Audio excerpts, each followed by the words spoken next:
In this video, I'm going to play Minecraft and talk to you gently while you fall asleep. This is episode 5 of my Fall Asleep With series. If you're new here, I'm MadMorph, and this is my gaming channel. I also have a podcast where I read books to help people sleep, so this series is a merging of my gaming stuff and my sleepy stuff. If you want to hear free audiobooks read by me, that channel is totally free. It's a podcast called Down to Sleep, and it's got a YouTube channel, and it's on Spotify and everywhere you get podcasts, as well as Patreon. But for now, go ahead and hit that like and subscribe for more like this, and let's begin. Remember that during each episode, I'll be answering questions from the comments of the last video, so if you want to ask me something to get it answered in the next one, leave it in a comment below. And now, let's tuck you in.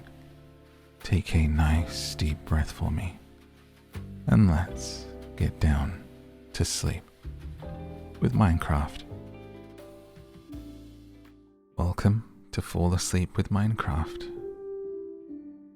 Back up a tree again, as always. So, I recently did my first time playing Minecraft video, and in that, I raised the idea of doing a sleepy video with it, because I have this sleep series where I play games and talk to you quietly to help you drift off. And everyone said, yes please. So here we are. And I've turned the render distance up. What is that? Is that a horse? I see a horse in the distance.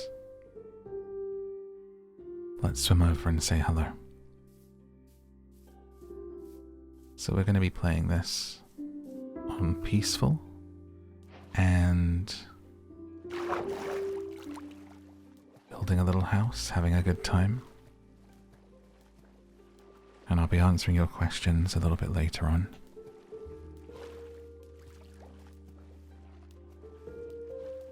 So hopefully you find this familiar if you're a previous Minecraft player. It could be relaxing to you, and I hope that it helps.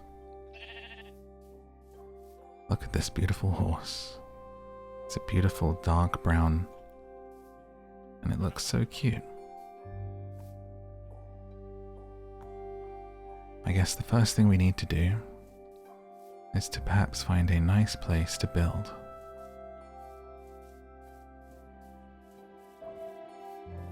Would it be awfully silly of me to want to build a little house on this pretty little island in the middle of a lake?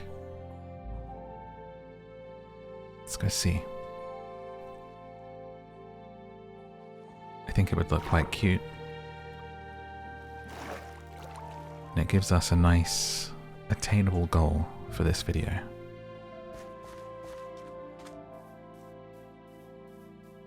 In the first video, I was up on a mountain. This time we'll be a little closer to home. Down on the ground. We've got animals here, we've got sheep, there's chickens. I think we'll give it a go. And you know, the worst thing that could happen, right, is that we give it a go and we change our mind. And I think that's okay. It's important to remember that. That it is okay to change your mind on many things. And it's also okay to give many things a go, and then decide whether they're for you or not. Don't let yourself get too wrapped up in thinking about whether you should try it or not. Maybe just give it a go and remember that just because you try something doesn't mean it's for forever. I think we can do that a lot as humans. Get too caught up in the should you, would you, could you. And also we think if we do something, then it's like it's forever. Like, oh, well, if I do this thing, you can change your mind. It's okay. Try the new hobby. Take the trip. Go out. Try learning a language. Whatever the thing is, you can give it a go. It's okay to change your mind.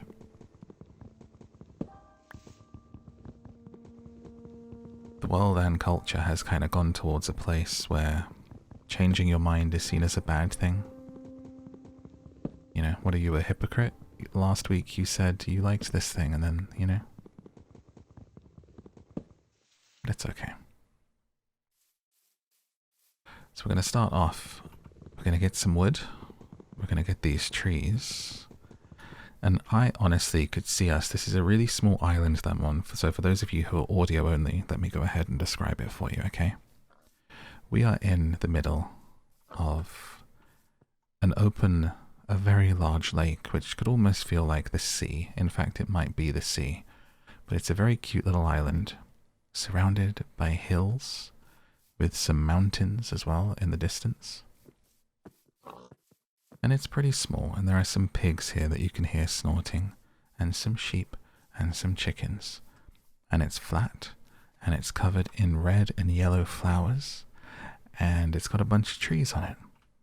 And so I'm thinking we could end up clearing this completely and making it exactly as we... I nearly punched a pig in the head. Exactly as we want to. And now it's looking at me menacingly, with accusing eyes. And of course, before you fall asleep, or if you're not too comfortable already, if you have a question that you would like me to answer in the next video, drop it in a comment below. I have got them all, the ones that I spotted, in a little document next to me to answer your questions. If you're listening to the audio version on Spotify or everywhere you get podcasts as Down to Sleep, then come to the YouTube to ask your questions. Don't leave the comment on Spotify because I don't read them. I didn't even know there were comments on Spotify until last week. And I've literally had a podcast for 4+ years. So that's good. So to start with, I'm just going to be hitting some trees so then I can make some tools. And get things together. And get us going. I'm going to make a lovely little house, maybe build a farm. We'll have a little dock and a boat. Take a little trip, you know? Do some mining and some crafting. Oh, and I've just spotted here. There's a nice little pond in the middle of our island. And that I love because if you're not new here, if you know me, you know I love a pond and I love some ducks. Can we get ducks in this game? Are there ducks that I can find and move here? Where does this go? I'm going to take a little dip here and see if the cave underwater goes somewhere. It seems like it does go a bit further down. So it's not a shallow pond. Looks like it goes all the way down there. Investigate that more later. Is that a cave over there as well I can see in the distance? It's a big hole in the side of a mountain. We'll have to explore that together too, I think. Right. Shall we begin? Let's go to the middle of the island and begin to craft. So the first thing, if I can remember, is we want to make a crafting bench, don't we? Let's see. I can make planks currently. Ah, there's the crafting table with wood from there. So, we have to make planks and wood, and then we can make a crafting table. Let me put that down. And in there we can make some other things. Make some sticks. How does one make tools? Make a bunch of stuff. Maybe I have to collect something else, our first bit of stone or something. I've already forgotten how to play. Let's go and find some stone. I think there's some here. That's sand. Let me go over this way a little bit. I bet there's a mod for swans. I would love to get the swans in here and some ducks. I've been so busy this week trying to get content and everything ready in my job life, let alone actual getting ready for Christmas life stuff. I haven't managed to get out for a walk and see my ducks and swans, and I feel like actually kind of sad about it. Need to get out there. Need to go. Wanted to go today. I'll definitely go tomorrow. This is also not stone. This is gravel. I might have to go just up here quickly and get this.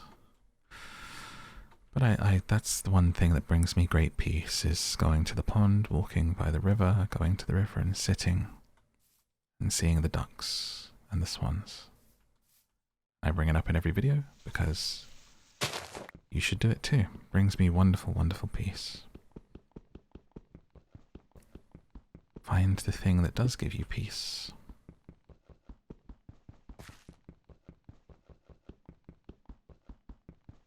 And do it. Okay, I'm collecting stuff. I don't seem to be collecting any stone from this. Maybe it's not stone. Is it gravel? Let's take a look. Seems to be disappearing. Why can't I remember how to make a tool?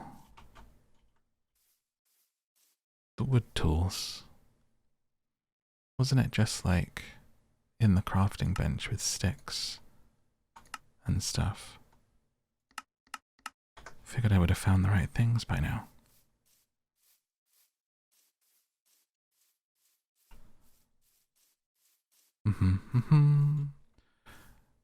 What's that? Why is there a spider here if we're on peaceful? Is it going to be friendly? Excuse me. That's incorrect. You're not supposed to be here.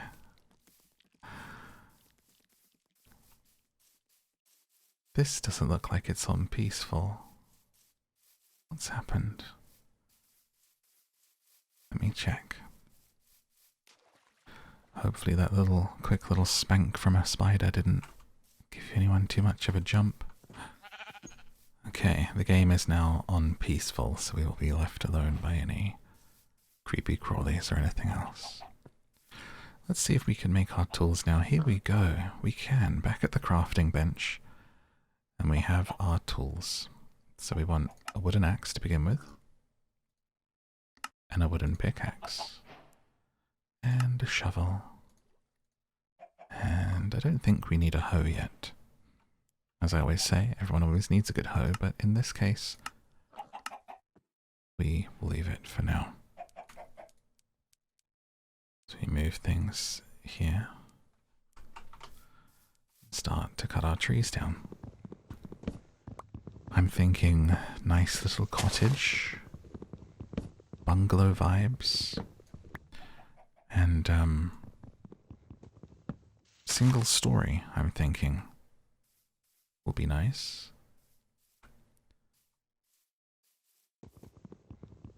And we'll do it overlooking our little pond. So we're just going to collect some wood to build a house with. But I hope you're having a good December. I hope you're finding time for yourself. I think the thing that really stuck out to me this year was that feeling of it's never as magical as when you're a kid, you know? So if you're still someone who feels that magic, or maybe you have kids, so you're getting to see it through their eyes a little bit, really cherish that. I was just kind of, not in a sad way, but I was thinking about how much adult life kind of gets in the way of holidays and stuff, doesn't it? The fact that you probably might not even got off work till Christmas Eve if you're lucky. And it's like, remember being a kid and just there's no responsibilities. You're just so looking forward to Christmas. And you get off school. You get all of that kind of the winter hibernation vibes is what I'm feeling at the moment. Like all I want to do is curl up and watch movies and play games. And it's like you start to play those games that you never usually play or install. Everyone reinstalls Skyrim and like enjoys everything with these real vibes. Maybe you've reinstalled Minecraft and you're playing this for the first time in many years. Or for the first time like me.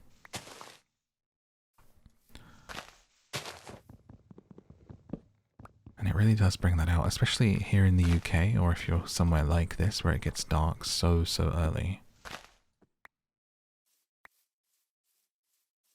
You just want to embrace it.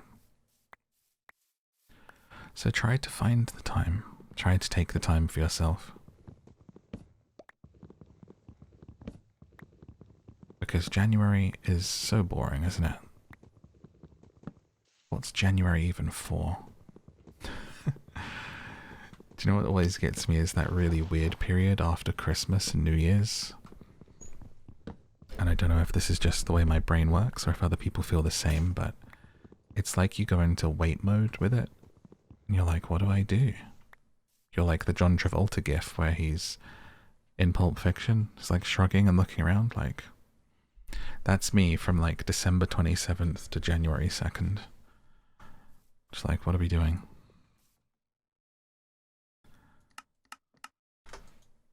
Ah, I hadn't actually opened my crafting bench before. That's why the stuff wasn't here. Makes sense to me now. I was just going to say I should maybe find a sheep so I can make a bed and sleep through the night, but actually this dark screen is probably pretty helpful for you guys. And since it's on peaceful, we don't actually have any reason to fear the nighttime, so we'll leave it as it is.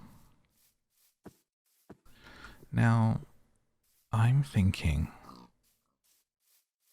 of building the house around here where all of these trees are. And it's going to look out onto the pond. So I need to clear this area a bit, or I may well put it here and just expand the pond. I think we might do that. As the sun starts to come up, we get to chopping some more trees.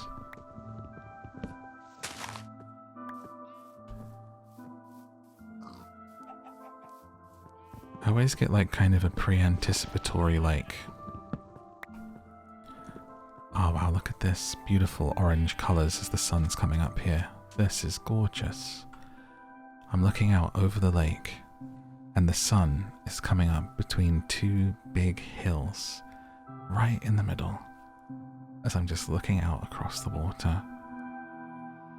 And the sky is glowing orange and the clouds are slowly turning from white to orange as the sun comes up. There's a fish in the water just minding his business. And slowly the orange is turning blue in the top half of the sky. As the sun comes up central, right between these mountains. And turns white hot. The clouds turn back from orange to white. And it's daytime.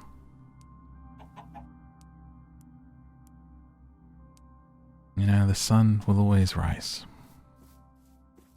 There's always tomorrow. Whatever you're going through, whatever hardships you're facing, whatever difficulties you have in this day, right here, right now, the things that have been bothering you, playing on your mind, whether they're silly or serious, if they matter to you, they matter. Just know that tomorrow the sun is gonna come up. Maybe go somewhere and try and watch it. Might make you feel better if you can, if you're lucky enough. I love a sunrise. Used to go to this place in Spain all the time, with a balcony, looks over the beach, and I could see the sunrise there. Been going there a lot in my life, from when I was a kid, and then more in my teens. I would get up every morning, like 6 a.m., 7 a.m., somewhere around there. You would start to see it coming over this like sort of hill to the side, a bit like this, but it would come up over the sort of a hill mountain side here like this. Maybe it was earlier than that. Can't imagine myself getting up any earlier than that, but I was like 18 at the time. Loved it. I think if you go back in my Instagram, you can see, I love sunrises, so I was putting pictures up years ago now. Exactly what I'm describing. But yeah, just know, sorry, I got totally distracted there. This too shall pass is what I'm saying. Try not to worry too much. And know that the worry that you do feel is normal. And that it does pass, I promise you.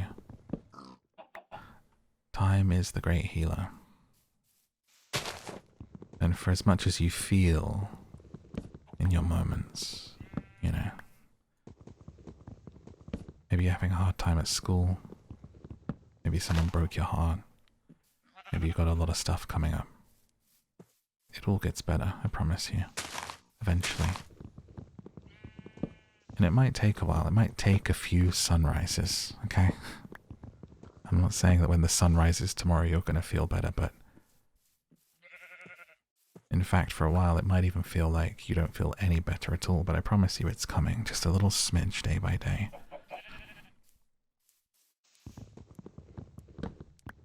And eventually, that sun is going to rise, and you will have moved on, forgotten about the thing that's been bothering you in this moment.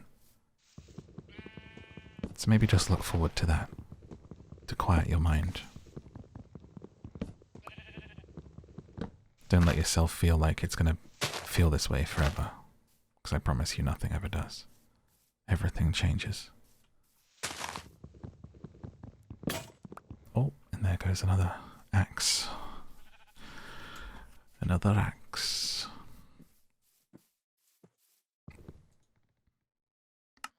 Working my way through the 2 towers at the moment.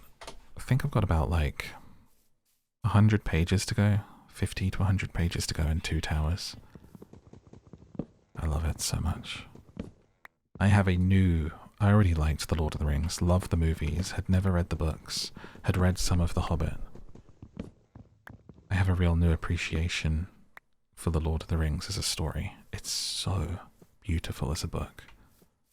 It's absolutely wonderful.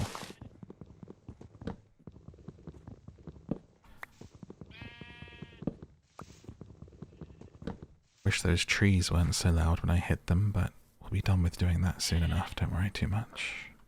So I think we've cleared a pretty good space here for where I want to do the house. I need to wait for the leaves of the trees that I've chopped down to disappear. And then we're going to put it here. So let's think about what wood we want to make it out of, because it seems like we get a choice, but I have mostly oak logs, so we shall make it out of oak planks, not to make anything too difficult for ourselves. And just like that. What else do we have in here for now? A door might be handy. Are there windows, or do you just leave a hole? I think you just leave a hole, right? We have a little gate. Guess we could make fencing, yes. I'm gonna make a little bit of that now, just to give myself like a starting area of where we're gonna have the fences be.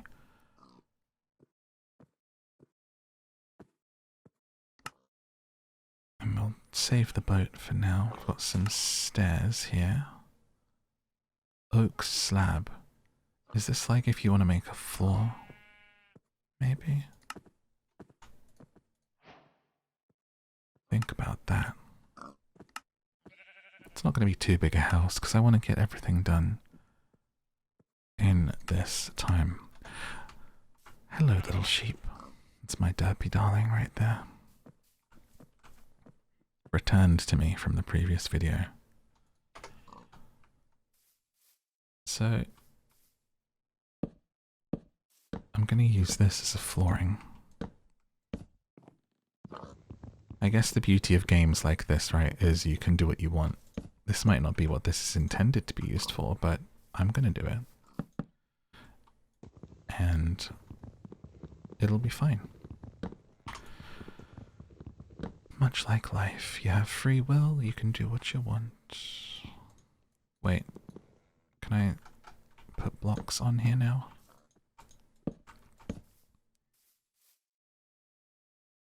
Okay, so I'm not going to do that.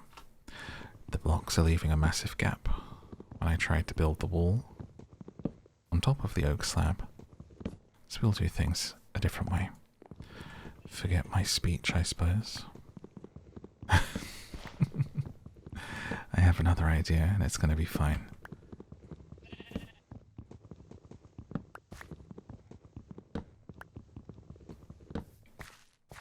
There we go. I know this one's been quite rambly, but it is a sleep episode. If you want more of a game-focused one, then check out my first time playing Minecraft video.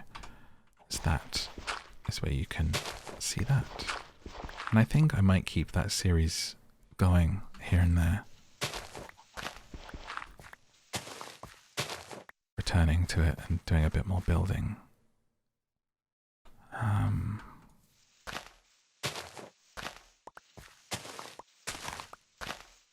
Depending on how it goes, as I always say.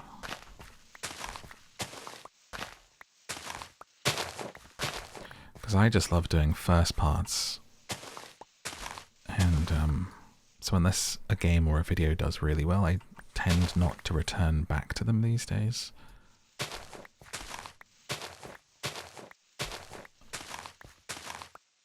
Mostly just because it's kind of easier and more enjoyable for me to just do new things every time.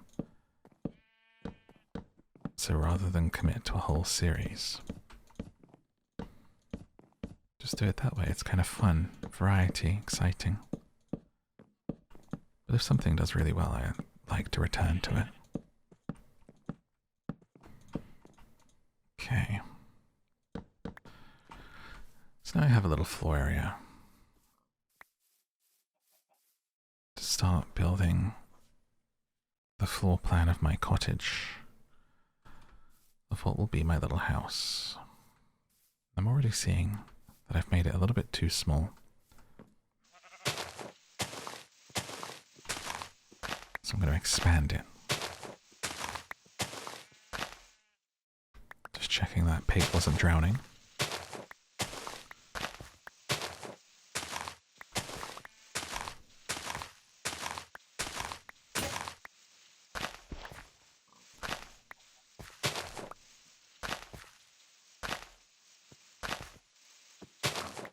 Nice little bit of dirt ASMR there for you.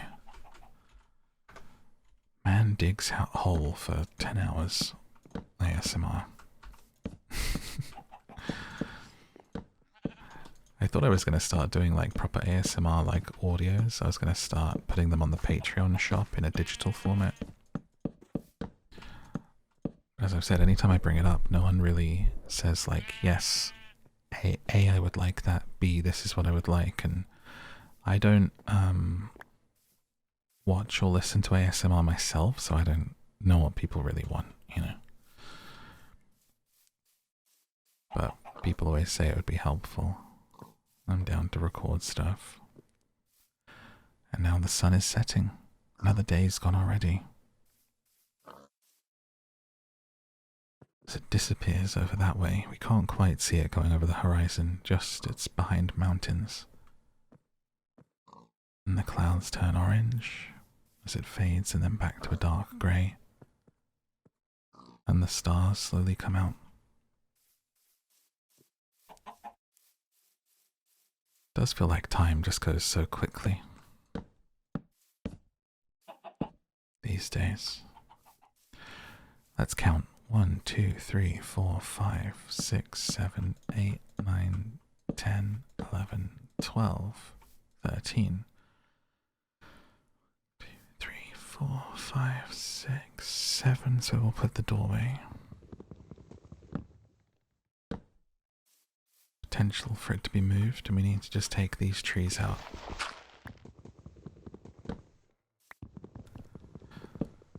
To have them fade away. Okay. And this one.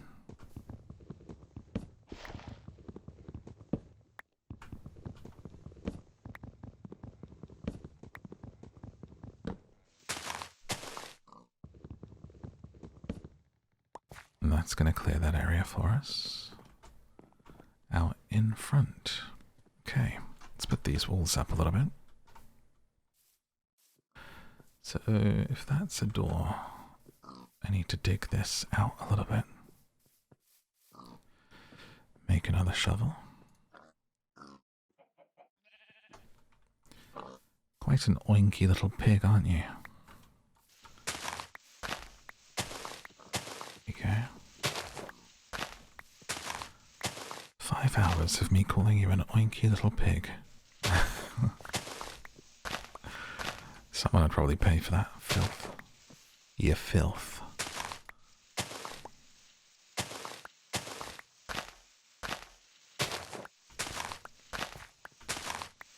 I don't want to like flatten this area too much because I quite like how the island feels, but I do want this back slightly. It feels loud. Turn it down a little bit for you.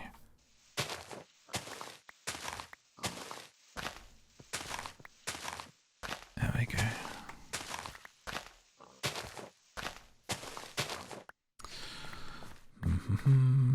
I think that looks pretty nice. Keep building now. As we wait for the next sunrise. I feel like time moves so quick. Like, you know, it feels like only just yesterday that I was excited for Halloween. And now it's like almost Christmas and I don't know what's happened. Been super busy. Aren't we all? Why is this tree not disappearing? Thanks to the comments for the tip of destroying everything in a tree to make them disappear slowly. Very helpful for this one. Because we're going to build out the back here.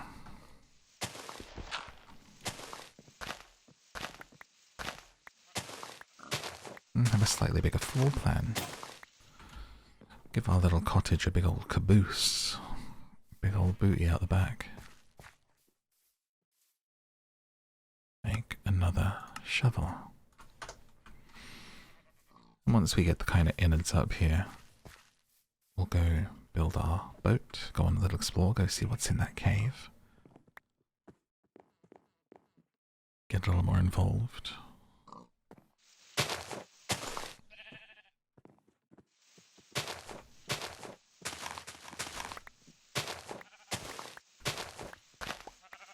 Eventually it'd be nice to watch the sun come up and answer your questions. Out on our beautiful farm. Now where's the bedroom going to be? I'm feeling like the kitchen is here and it overlooks the pond, okay? Whilst you're cooking away. Baking a nice apple pie in the kitchen, looking out over the water. This could be a little living area. Bedroom back here. Gonna have it come off to the side slightly so we're not just in a complete box, you know? It's kind of my tip at least for all the survival games that I've played to make things not feel super boxy is just to not make it a square. Just build a bulbous room off to the side. Usually helps.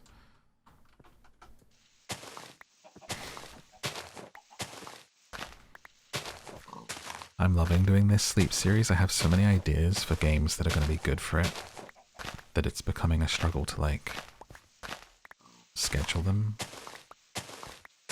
And also because I'm answering your questions, I don't want to record them in advance, so I put them out and then I wait, and then I do, like, the next part, you know? But it's fun. It's nice to have a new thing to get into, get our teeth into.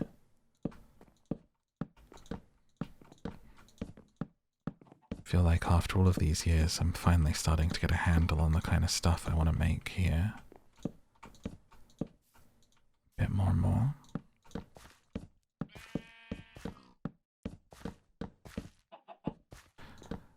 Bum, bum, bum, bum. 2025 should be a lovely year for content that I have to come out.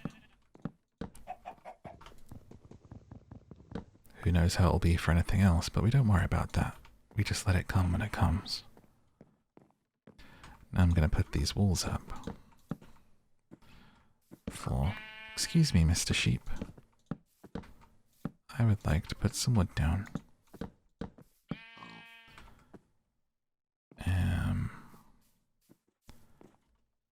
Let's build this front wall up just so we know what we're working with. About there's fine, I think. I think the sheep just ate something. So here we have our kitchen window. We need to take down this tree. Maybe I should get some better tools, because my wood stuff keeps breaking very quickly because it's not really designed for this. So maybe we should go get some tool bits. I might do that after I cut this tree. We'll do it when the sun comes up. That would make the most sense, I think.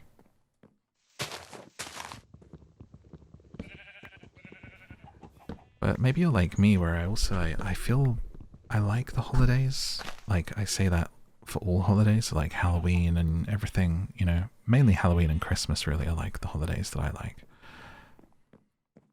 And I really want to embrace them and enjoy them. And then when they come around, I just feel it's like difficult. There's always this kind of like time pressure on it. Not just for like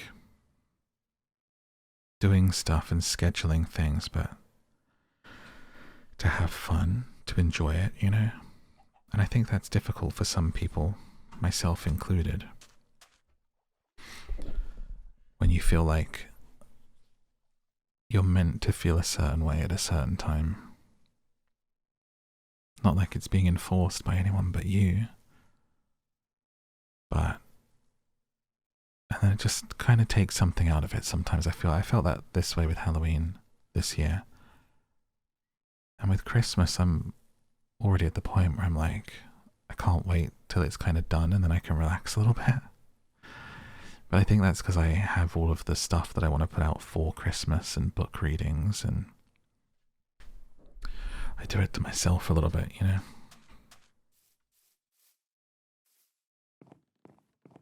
But I don't think I'm alone in that. I think the holidays are difficult for people for all sorts of reasons. So you're not alone if you're feeling that. That's my point. I'm trying to let you know. And the sun has come up, so that is a great time for us to make a boat and head over to that little cave and set about making some tools. Tools. Oh, let's make a chest and leave some stuff behind here. Hello, little pig. Stuff that we don't need to take with us, we don't want to lose. Okay, doors, slabs, dirt. Got a boat, got a pickaxe, got an axe. And I'm now going to walk back to the water. Put the boat in. Aha. Left control. And now we're on a boat. Moving pretty quickly over the water.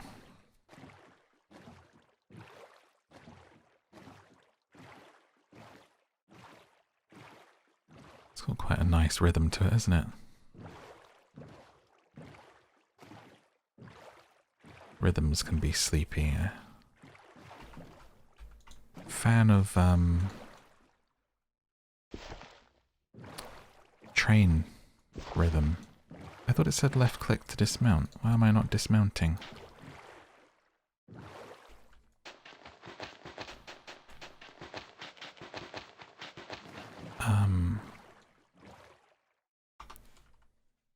I thought it said, how do I get off a boat?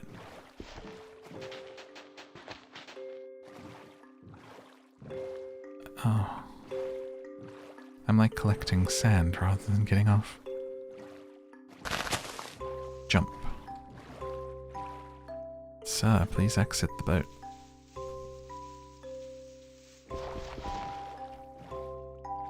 Oh, this is embarrassing.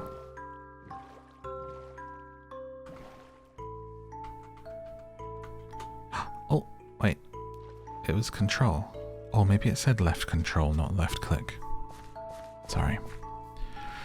There's bamboo here. That could be really nice in our garden.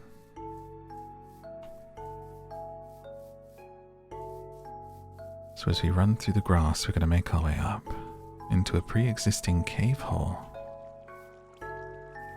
Look. We've got some copper here.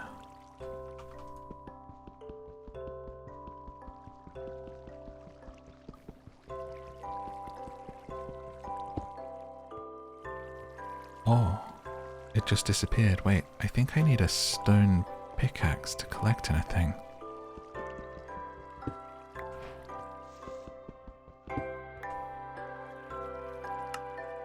That means I need to make another crafting table here.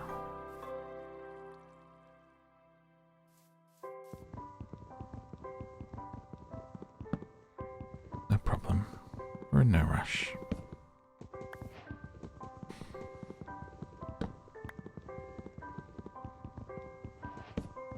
Livin'.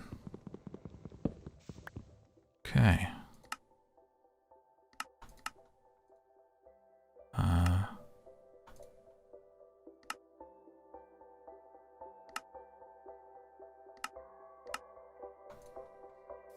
Don't think this is the right kind of wood.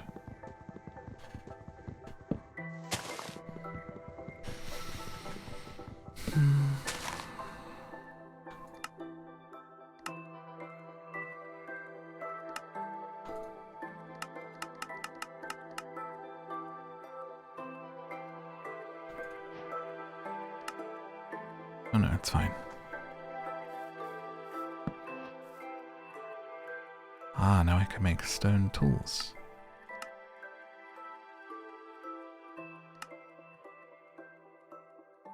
So we need some stone and some sticks.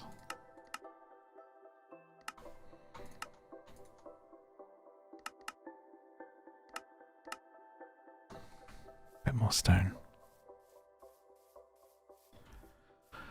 And then we'll be able to get ourselves some iron, get some nice tools.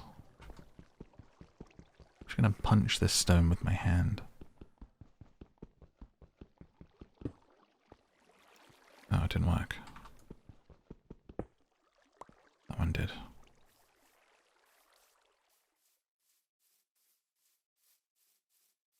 As we come back and make a stone pickaxe.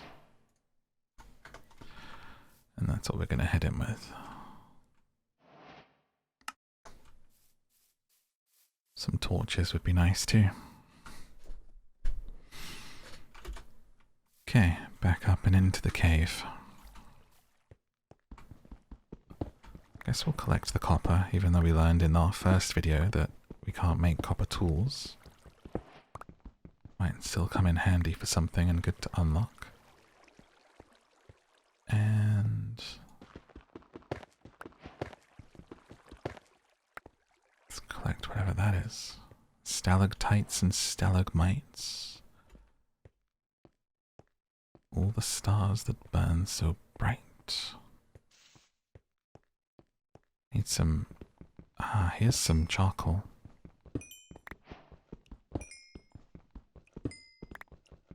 It's a nice sleepy sound. And this is going to let us make torches. So you can see a bit better in here. You hear the running water of the cave waterfall here.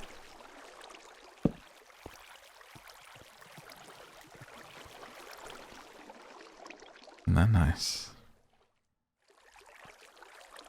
Just gently flowing over the rocks. You can even imagine that you're lazing by the lake or the sea. It's just gently lapping away at you. It's your hands and your feet dangling. It's nice.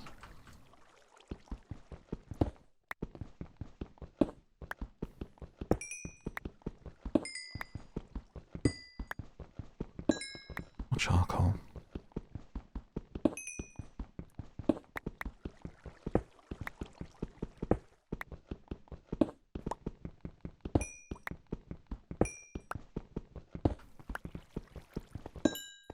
Okay. Now we're going to have a little look around. See if we can find some iron in here. I have a feeling that I have to kind of just dig for iron and hope for the best. But since this was a pre-existing cave, we'll have a look and see what there is, right? Like, why would the cave be there if there wasn't something in it? I know it's all just randomly created, but could be.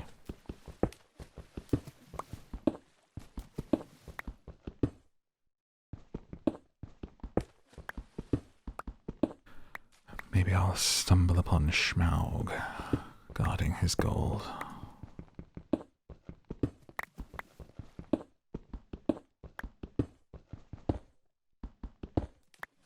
I would never go into a cave in real life. Not that I think that something would happen, just I don't want to. So on the off chance that something did happen, I would just think, I didn't even want to be here, you know? That's why it's really important to advocate for yourself and things that you don't want to do, because if something goes wrong whilst you do them, like, things go wrong in life, but you want it to be for stuff that you chose to do because you wanted to do it. If there's something I'm passionate about, and I try it, and it fails, I really don't mind. Like, I wanted to do it, right? So I did it. If it goes wrong, fine. Now, if you force yourself to do something or do something you don't want to do, and then it goes wrong, like, that feeling sucks. Because you think, I didn't even want to do this. Okay. Let's do a bit of mining in the old Minecraft.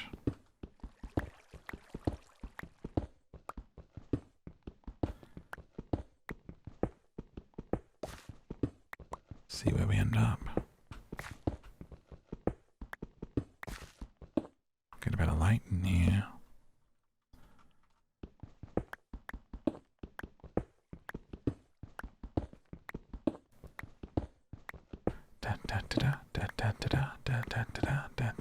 It's got a really nice rhythm. If I keep it in time, it can almost feel like a train track, can't it? I love train. Trains are so chill and sleepy.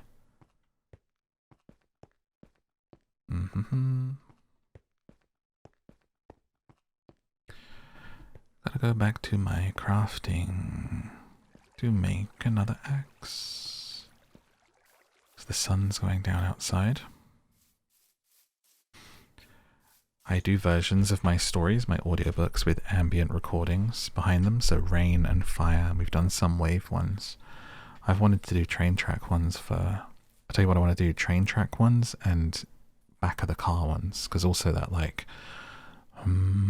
just that gentle, like, it's almost like a sort of, what's that other color of noise? It's not a white noise, but it's another sort of noise that's really sleepy and nice.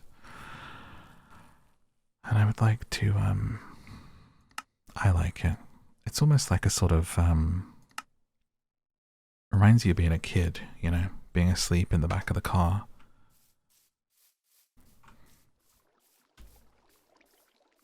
Seeing the lights kind of flicker past your closed eyes. So it just like hums away. That sort of shh of cars that go past, but it's like muffled by the window. So good. So at some point I'll find the time to do that. It's a very difficult thing to balance.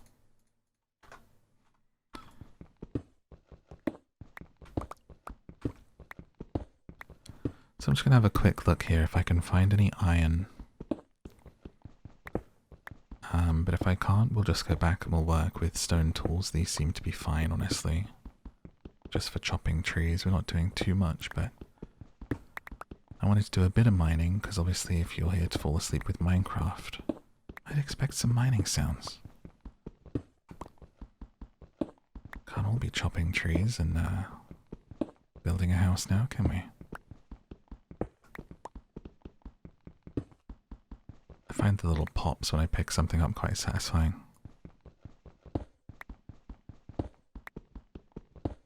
It's nice.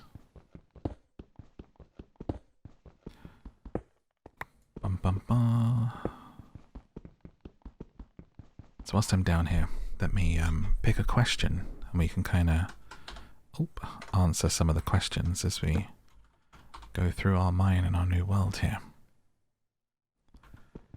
So we have a question here that says, what is your daily routine like? That might be nice for me to run through whilst we continue looking for a bit of iron in the mine. So generally, I will wake up, as you do, and the first thing I do, I try not to reach for my phone, but I'm going to be completely honest with you here. A lot of the time I will just check, A, because I have an alarm set, so it's the first thing I'm doing is reaching for my phone, and B, just to keep an eye on the channels to make sure nothing's happened in the night. I basically have a constant fear now. I've run into so many problems with YouTube. When they removed me from the partner program, they thought my content was like reused, taken from somewhere else. It happens to gaming channels far too often, even though they've done nothing wrong. So honestly, that was like 2 months of such massive stress for me that I still I wake up every morning and I look at my phone, my notifications, and I'm like, am I still on YouTube? Like, have I been hit with something stupid on TikTok? You just don't know. So that's kind of my first thought. It's not the best way to start your day, but I can't trust these platforms with my life, you know? But I try not to. If I can, I'll hit the alarm and I will just get up, get dressed, throw some clothes on, and go feed the boys is the very first thing, because they will be very upset if they're not the most important and first thing, as they should be. So they have an automatic feeder which gives them dry food. So if I oversleep, I don't want my boys going hungry, right? But when I wake up, I give them wet food, because it's important for them to have a mix. And they like that. Say good morning to them, give them a bit of attention. And sometimes I'll go straight to the kettle, and if I'm a bit tired, I'll make a coffee. Generally, I don't want to make a coffee first thing, because I feel like it kind of like spikes my energy, and I can kind of have a bit of a crash later. But usually coffee, water, and then I'll come and sit at the PC, drink my coffee whilst I turn that on, check my emails, see what's going on, what stuff I've got to do for the day, what videos are going out, any sponsors, any contracted work that I've got to do in terms of like videos for like 4 sponsors, if they need them today for like to say, yes, you can post that, you know. Kind of see where I'm at for the day. Now, what I'll say here is a habit that I need to get back into that I used to have, which I miss, is that it's about at this point where I would get fully dressed and go for a walk, and I would then sit, and whilst I'm sitting at the pond, I would open an app or a notebook or whatever, and I would make my kind of like little list for the day. Things that come to me that I want to achieve, that I want to get done, work that's due, and this kind of stuff. And I found that helped me a lot in being kind of centered and knowing what I had to do for the day. And as things have got quite busy, this is something which has kind of gone by the wayside a little bit for me, and I need to get back into. I feel a little bit disorganized lately. So whilst that's a routine I've had before, it's one I want to get back into. And then I just work. I pretty much, honestly, my routine, and that's why I took so long just telling you the morning part, I kind of just work until I sleep. I wake up, I do that stuff, and then I'm just creating and recording and editing and having so many channels in the podcast and everything. It's like the day will be different, but it'll mostly be me sitting and doing something. Whether it's me recording this, and then I'll edit this and put it up, and thumbnails and titles, and or I'm sitting and recording the podcast, you know, that's to get about an hour of audiobook recordings, probably like 2 hours of actual recording. Making short stuff for TikTok, for Instagram. It's very, very time consuming when you do a lot of it. This is where I don't understand when any creators or YouTubers or anyone, they kind of like act like they're really busy or like they don't have time, or they put out like, there are people, right? A little bit of a bugbear here. There are TikTokers and like that's all they do. They're not YouTubers. They're not streamers. They're just TikTokers. And they're putting out like one video every 3 weeks to a month. And I'm like, what are you doing? Or YouTubers that put out one video a month. Now, if it's a big video essay and it takes loads, like I get it, on my movie channel, those videos take me like 3 days to a week to put together. Doing a full series, my Singles Inferno video took me close to a month in my spare time. But I just don't understand. I mean, maybe it's me and it's just me as hard as I work, but I don't understand these people who do like one video a month and we're meant to believe they're busy. I'm only busy because I have 3 channels and a podcast, and I make stuff for YouTube like this, and then I have TikTok, Instagram where I make short stuff, and I'm doing the movie channel and everything else. If I picked one of these things and I just did that, oh my god, the free time I would have would be ridiculous. Wouldn't know what to do with myself. But I like to be busy, so like I say, it's just me, no judgment on anyone, but a little bit. A little bit. I'll break for lunch sometimes. I don't really eat lunch until about 4 p.m, 3 p.m. I wait till I get hungry. I don't have breakfast, so no breakfast. To get back to my routine, never have breakfast. Probably don't break my fast until like 3, 4. Have a lunch, and then a dinner, probably like 7 or 8. Dun, da, da. I have all prepared meals, so it's just ready to go. Just heat them up. Usually find some sort of podcast or TV show or movie to like stick on just for that short spell of eating. And then back to it. Back to work, you know? If I get a bit of free time, I might take a break to take a walk, see the swans, see the ducks, walk around the village. No luck catching them swans then. And then I have gone through a big phase of not playing games for myself. I've just recently got into Path of Exile 2 and been playing that for myself, and it's really fun. And it's been a little bit distracting. And I've definitely done a little bit less work, but it came at the right time for me to get lost in that a little bit, because I've been feeling just like a little bit lost. So I was glad to have that to disappear into, honestly. And just to enjoy for the last week or so. But generally don't play a lot of games just for me. So yeah, my routine's pretty boring, honestly. I'm sorry. It's like not a lot to say. It's pretty standard routine for any workaholic. It's just that I'm doing content stuff rather than like actually out working, and anyone who works really hard will probably understand what I'm getting at when I say that it's like I wake up, I let myself be a little bit groggy for a minute and have my coffee, and then it's just I work until like 4 in the morning and then I go to sleep. That's it. That's my day. There's not too much else going on.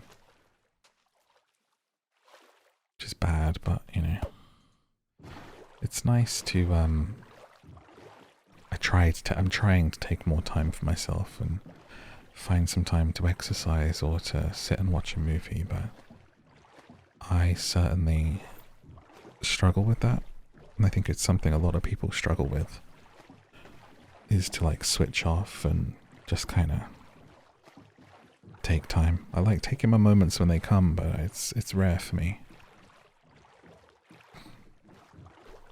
So I'm trying to get better at that, you know.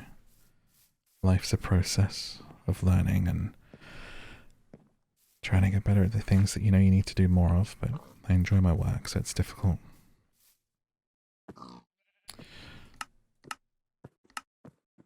We are back and we can make a furnace and a campfire and go from there. We're back on our little lake island after some digging and some rambling. I'm going to be working on our house a bit more. Let's put a furnace down in the kitchen area. And we'll put in coal and copper and let that smelt away. But I don't do much other than like time with my cats and my walks. Sorry, pretty boring. Wish I had more to tell you that was a bit more exciting than that.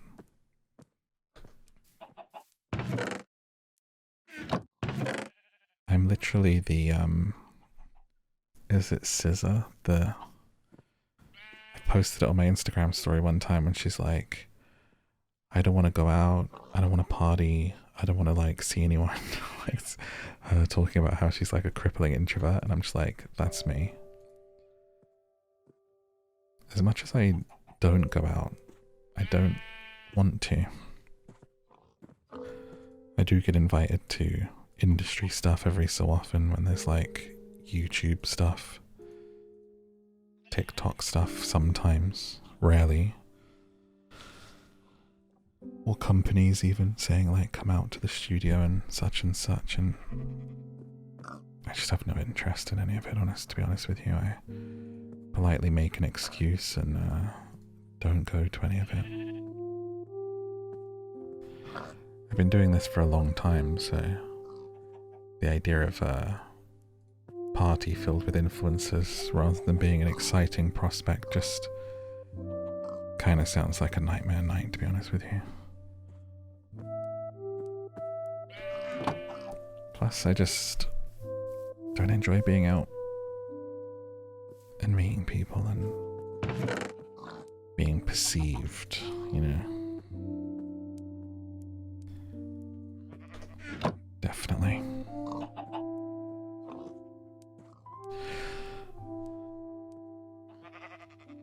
It's hard to say no to stuff, like I don't enjoy it.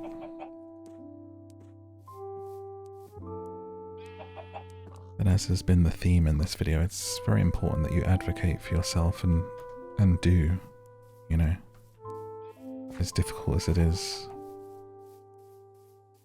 If the way that you're spending your time is a way that you're unhappy with, it's really important that you learn that you can say no and to do the things that you want to do with your time instead. Past a certain age, I mean, maybe you're quite young, you have to kind of do what your parents say, or depending on your living situation. But there will come a time where you'll realize and have the ability to just say no thank you. You're only here once, so don't be afraid to. And honestly, if anyone's offended by that, it says more about them than it does about you. And you should not feel bad for that. You're not responsible for them. Just yourself. Okay.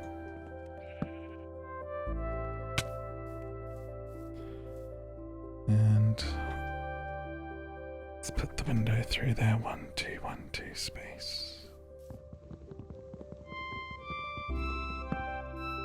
Need to make another little axe.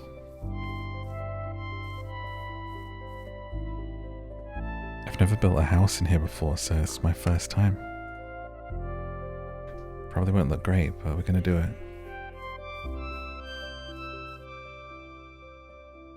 I'm wondering if all the walls should be 3 high, probably.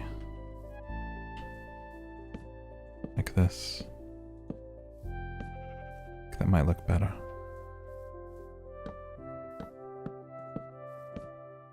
Yeah, that looks like a correct height.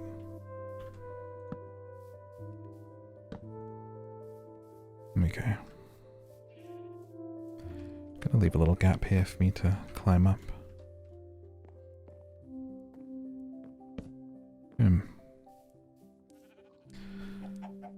Growing up, I had a group of friends, and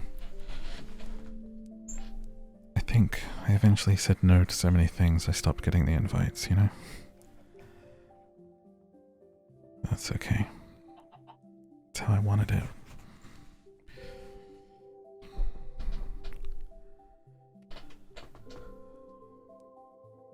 I feel like it's another important distinction in life sometimes is don't hang out with people just because you always have. It's really important that you're growing. And if the people around you aren't, sometimes you do have to move on.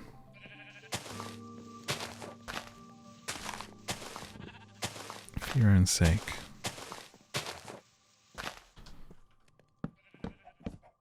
Find your people.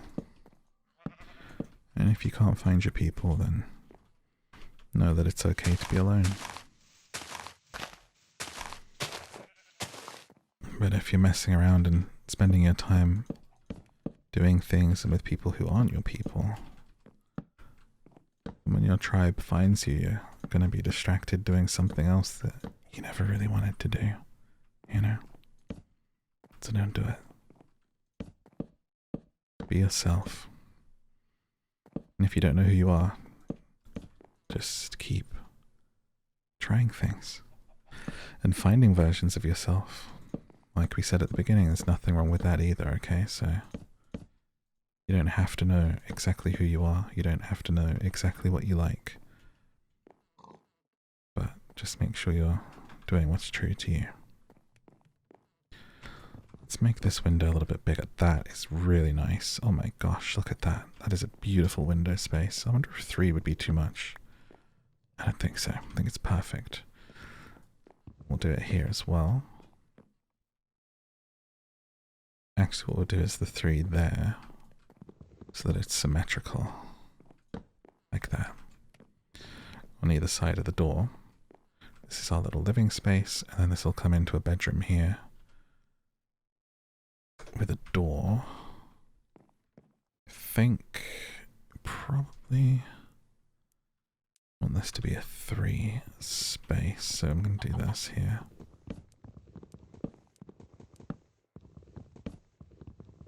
Real quick.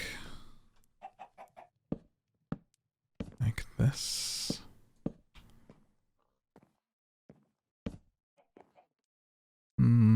Actually, no, hang on. Just bring this down.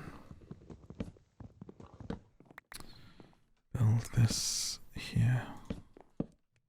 Yes. Door. Walls. Up. Okay, that's better. I like this.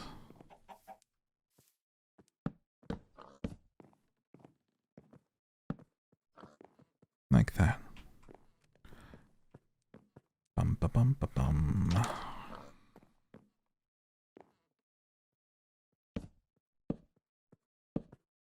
And this be a little bedroom or something. Okay. It's gonna bug me, so it's gonna take this back by 1 altogether as we work through the night on the house.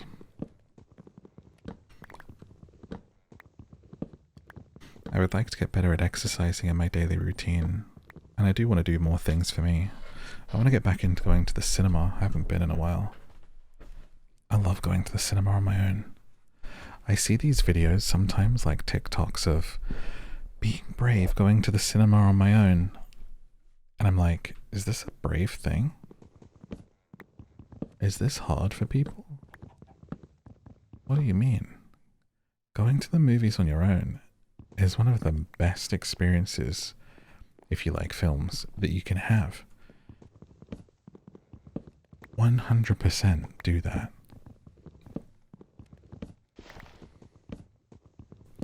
I guess people are worried about how it looks or what people think, or like they're going to be judged for like buying 1 ticket and going in.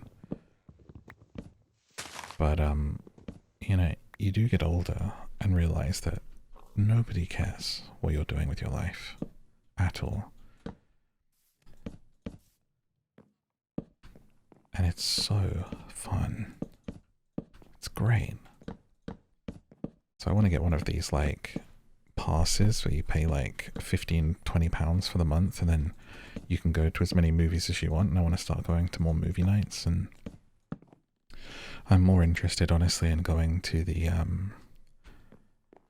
like, when they bring an old film back and it's like on for the weekend, like go see Pulp Fiction or like Star Wars or Jurassic Park or something in the cinema again. That seems really fun.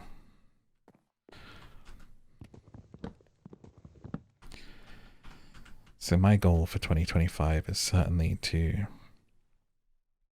take a bit more time, maybe do a bit less work here and there, still kind of focus my work rather than doing too much, like the same amount of stuff, but just be more focused and like get it out and organized so I can do silly little things with my life like that.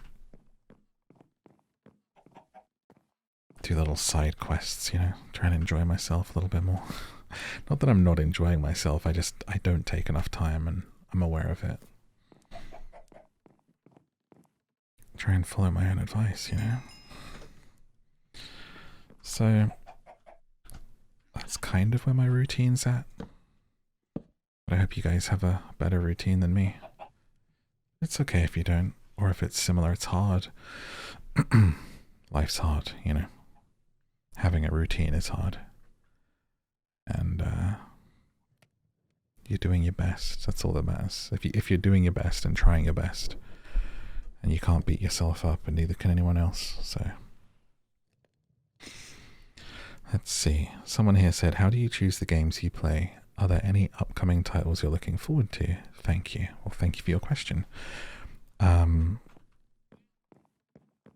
just look at every game that's coming out in the world ever, and I try to find, I have a pretty good idea of what like suits me and the channel now and like what I want to play, and then I do that. I kind of just, if it interests me, I'll play anything.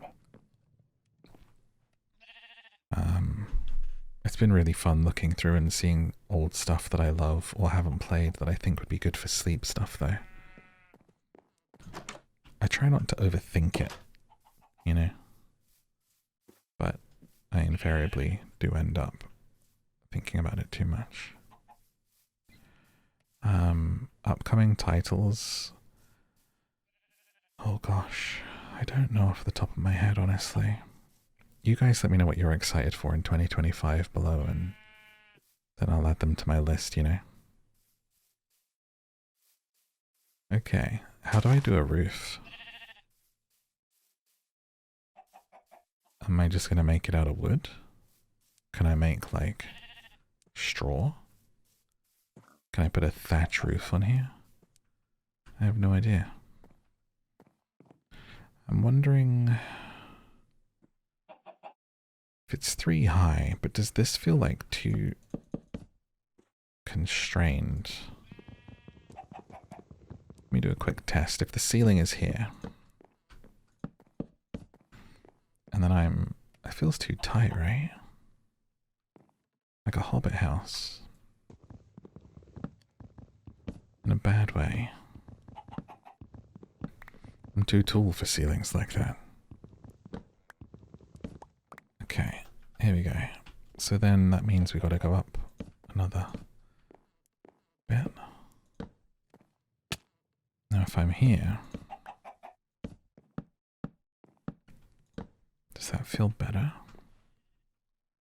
I think that does feel better. I almost want to like alternate the woods that are in the ceiling so that it doesn't all look the same.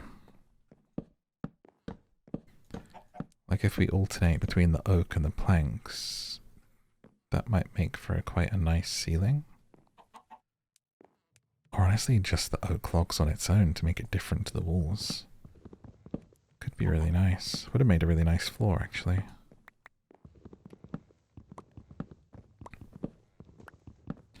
Let's cut some more trees down. Whilst we do another question, who are some of your favourite actors? Love Leonardo DiCaprio, love Christian Bale, Ryan Gosling. Probably my top 3 in changing order.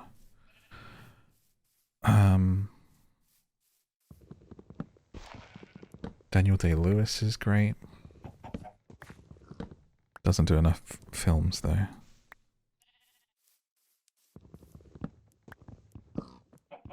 Favorite director is Denis Villeneuve, who did Prisoners and Dune and Arrival, which is one of my favorite films of all time.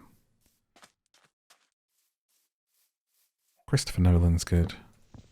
I prefer others, but like I do like his films.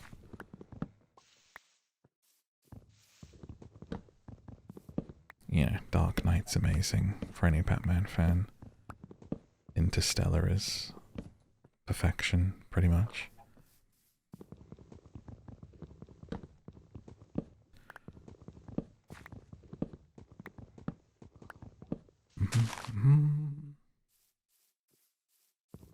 Trying to think of some more actors that I like.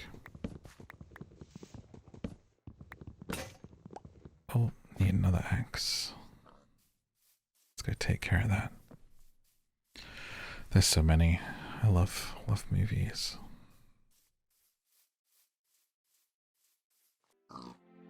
Don't ask where the wool came from that we're about to make a bed with, okay?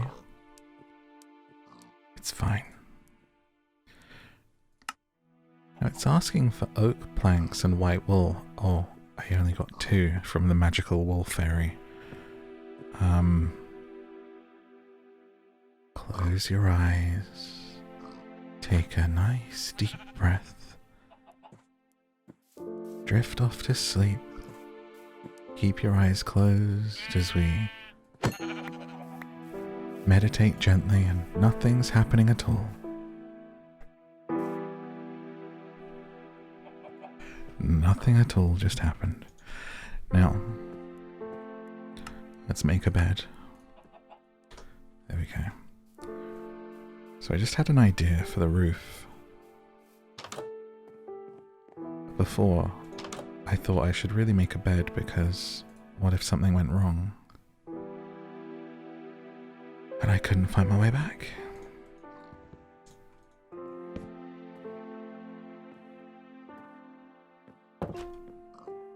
So, let's make the roof now.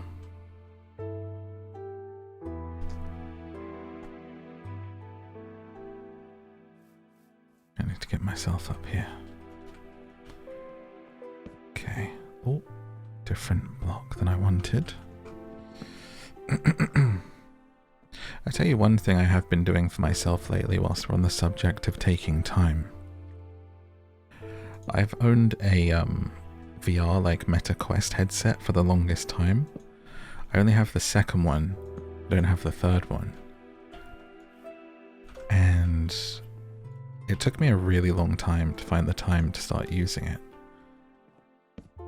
But I have been using it recently, and I chill out in there sometimes and I put a movie on, and it feels you can make it like you're in a cinema.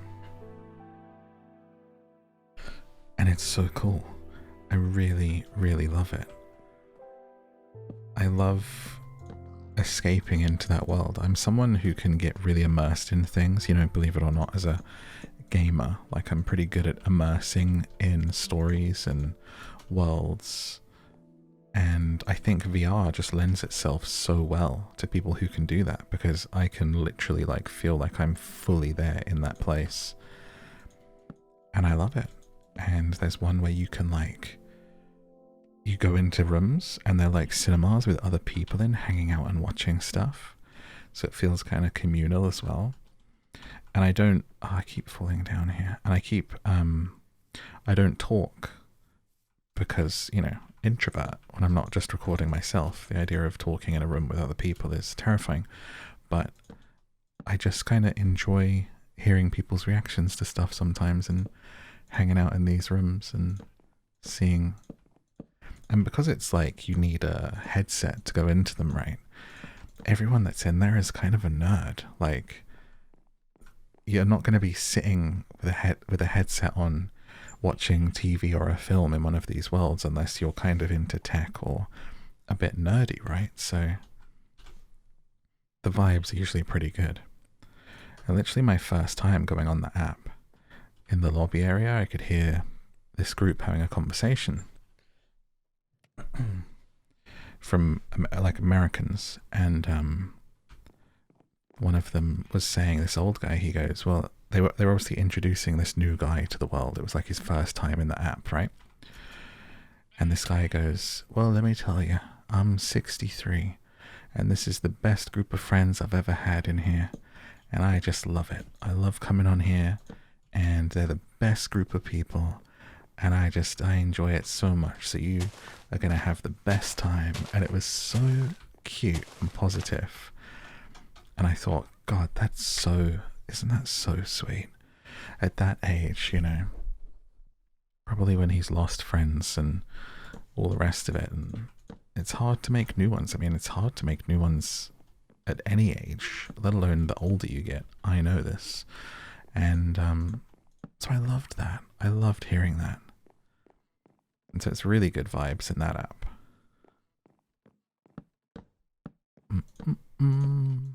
Which is called Big Screen for anyone who has a headset. I recommend checking it out. It's free, I believe. So sometimes I hop in there and just like watch a movie in the cinema, or like some TV or something. I went into the room where people were watching wrestling, and it was incredibly nerdy and interesting and wholesome in ways. You know, nerds have their quirks, don't they? They were saying some odd things here and there, but for the most part it was quite funny and interesting to hear. Don't stalk me though, because that's my little quiet place, you know, so that's my my place I enjoy, and I want you to enjoy it too, but leave me alone if you see me in there. Oh wait, these are different planks. So I found out you can watch 3D movies, like how you would see them in the cinema, like Avatar or whatever. So I've watched like bits of Pacific Rim is amazing in 3D. Coraline in 3D is great. There's some really, really good stuff. It's so immersive. And I get it, like it's a gimmick, it's kind of nerdy, but genuinely I think I could see people like using that. Like if there was an app on there where it was like people could like rent 3D movies and stuff and do it, like, and they get this into like little goggles, I think it'll be really popular, honestly.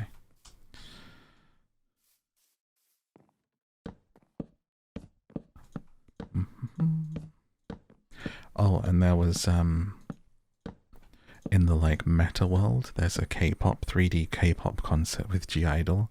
I don't know if you knew if that's how you say their name or if it's Geidel or what it is, but I watched that too. That was awesome. Oh my gosh, that was really cool. Really feels like you're there. Insane. Really, really insane.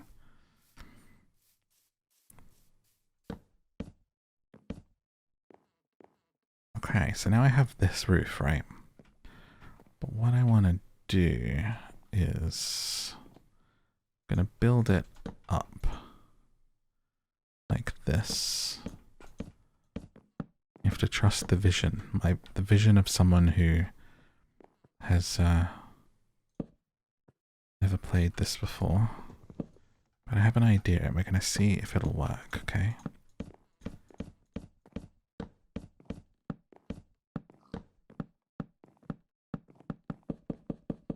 So I place these blocks down. It goes so quickly when you're building. Constantly needing more.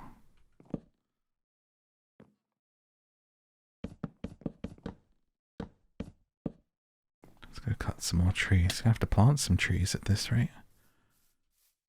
For what we need. You can plant trees, right? I haven't seen any tree seeds, but I sure hope you can, because I want to replace the trees that I've cut down. I want some more of these oak planks.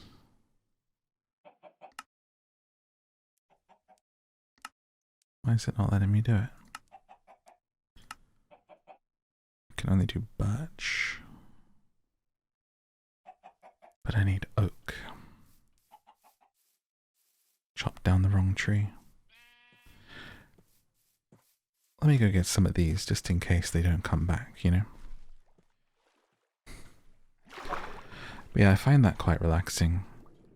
Escaping into that world, because it's like it blocks everything else. If your room's a bit messy, you're tired of looking at the same space, you just like disappear into VR. It's awesome. So that's like the nerdiest thing that I'm into recently. What's the nerdiest thing that you're into right now? Look at this tree, amazing. A really tall tree with loads of vines. Oh, we've got a massive cavern here. And there's a waterfall going all the way down. And there's lava.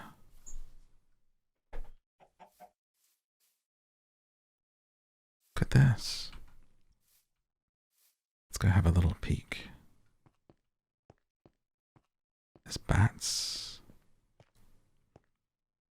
Why is this not making any sound?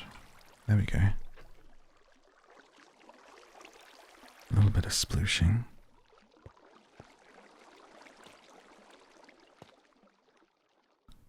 It's honestly a very quiet game when you're not doing anything. There's not a great deal of ambience. But we're in a very big cavern right now, which goes very, very deep. We should come and explore this sometime. Probably find some iron in here now. But we seem to be settling in quite nicely with the building, and it's been a lot more rambly and chatty than I thought it was going to be. So we'll just continue along that line. I'll just keep talking to you whilst you drift off.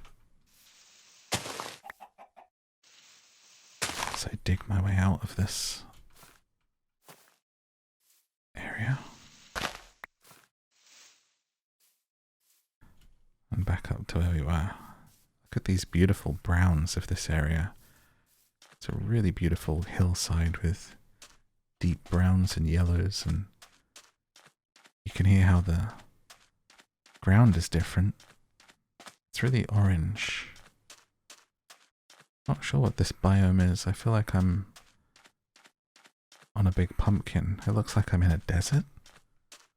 There's cactuses.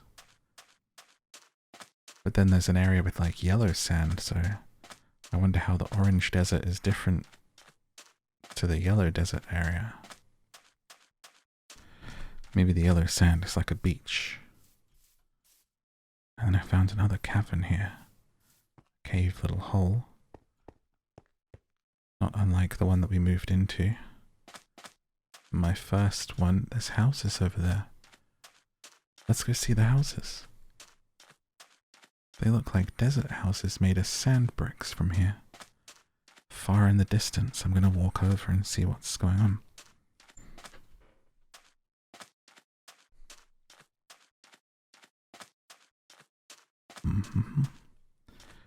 Whilst we make our way over there.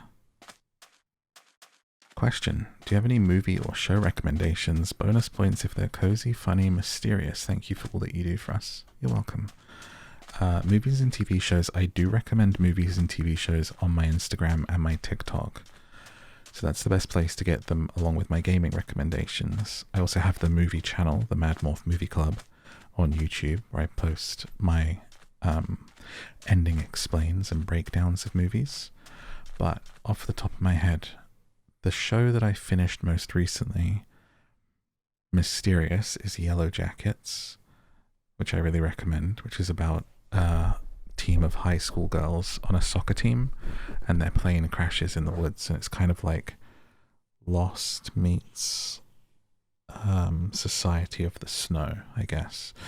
And I'm also watching Transit Love, which is a Japanese dating show, and that's good. That's on Amazon, where people have to live with their exes and new people, and they see if they fall back in love with their ex and get back together, or with new people. Look at just found a beautiful underwater river area that looks absolutely fantastic in the snow area. That looks crystal clear. Would be my recommendations at the moment. And so there's a mystery one and a cozy one, because that Japanese dating show is very wholesome and cute. Cried so much watching it. Just seeing people like pining for their love and getting back together or not and stuff. It's just done very maturely and wonderfully beautiful.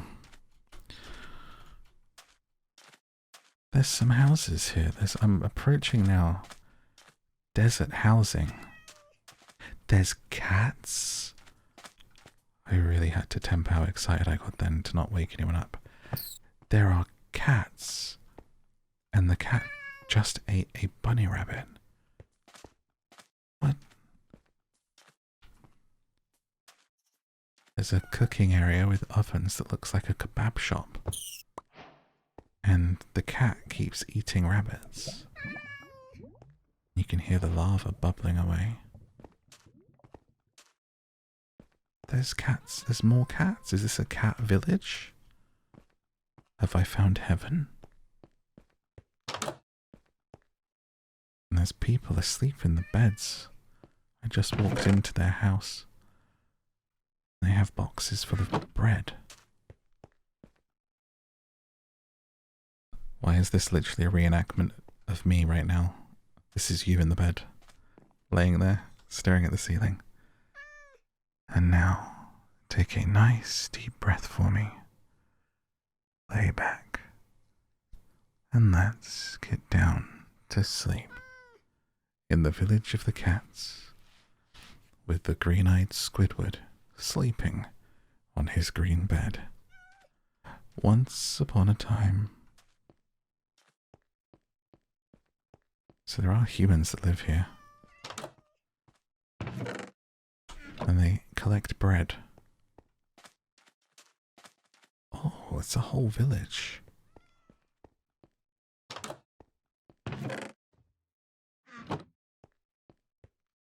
They've got gems as well, and they've got pigs in a pen, a camel.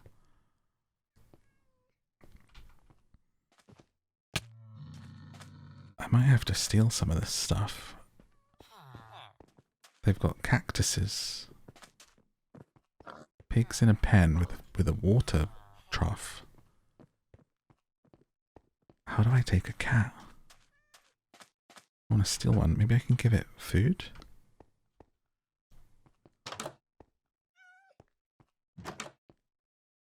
I feel like I should steal some of the decorations.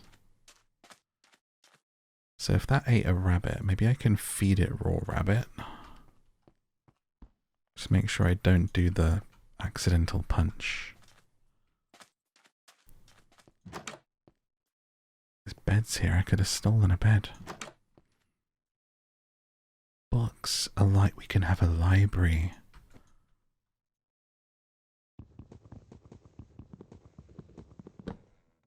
I hope the people don't get mad at me. I'm stealing their books. I need them to read you bedtime stories, so I can help you sleep. Over on Down to Sleep. This place is beautiful. Not sure I can actually remember the way home, but I'll try. They have a little farm, whatever this is.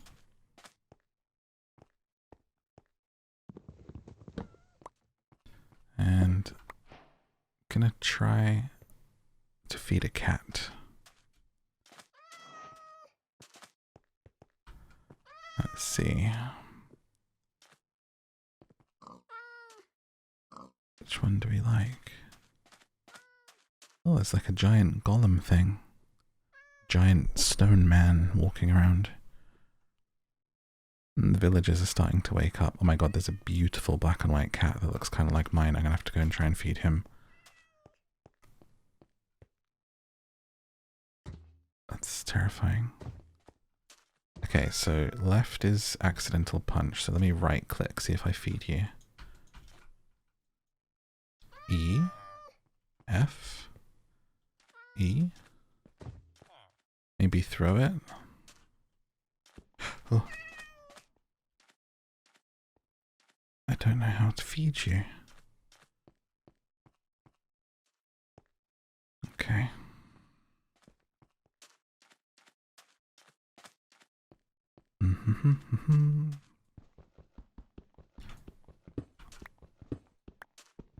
There's some beautiful colored bricks that I'm going to take.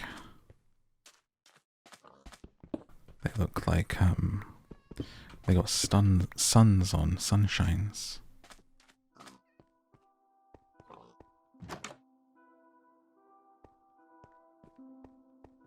So we'll steal those. I mean, borrow. This is just a world for everyone. I should try and find a bell. I should try and find my way back. I got very distracted seeing these, but this is a cool little detour.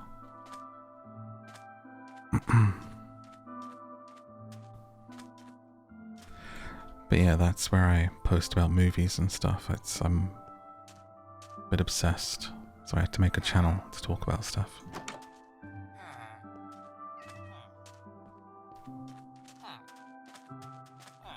So I did. I wonder if I could use this stuff for roofing. They've got like hay bales. But the people are judging me, so I'm gonna leave. And see if I can find my way back.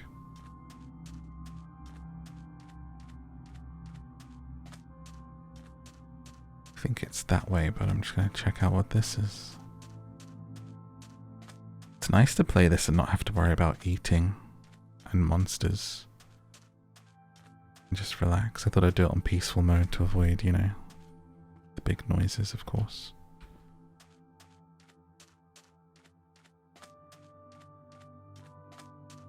So, for the journey back, a question. Are you done much travelling? Do you have a favourite country or culture that you visited or want to visit? I have done a bit of travelling. Some European places. I've been to Iceland, which is one of my favourites, I think. Now that's not so much a cultural thing because I was just out in the wilderness, seeing the waterfalls, going around the areas there. Only really spent one day in Reykjavik and seeing Icelandic people, so I wouldn't know too much about the culture, but beautiful, beautiful country that I would love to go back to. My fear is that I went there before it got really popular. I went, I think, in like 2014, 2015.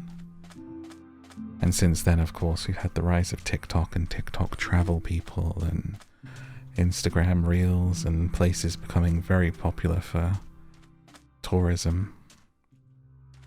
And Iceland, I think, has kind of been one of those places. So I do worry that if I went back, I would find it to be really busy. Wasn't too busy when I was there. I think we came from over the desert this way.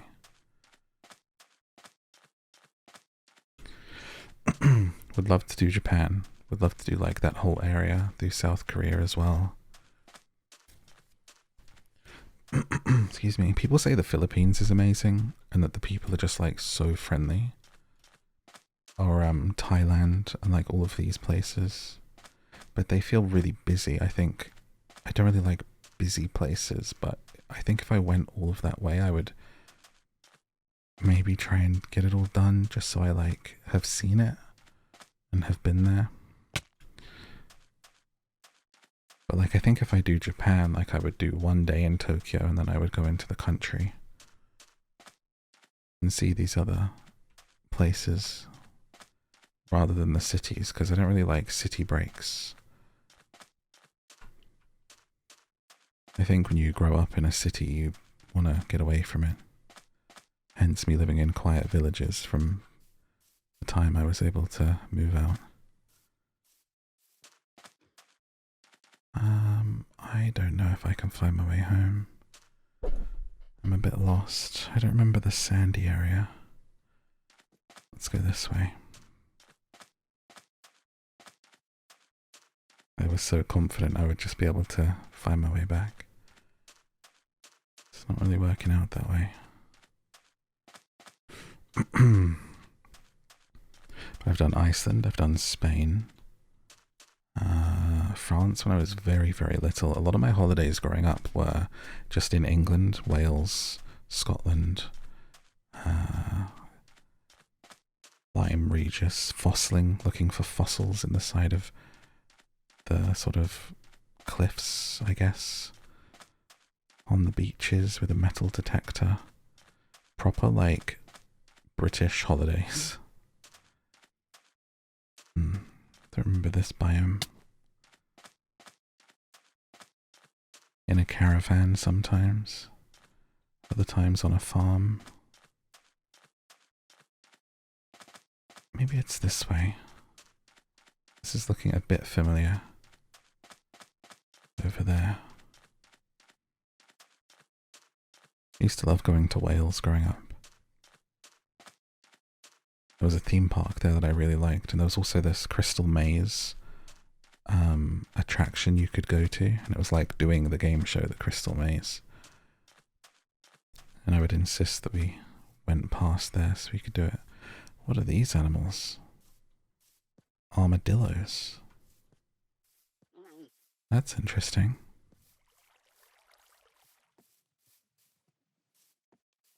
I'm hoping I'm going the right way, but I have no idea.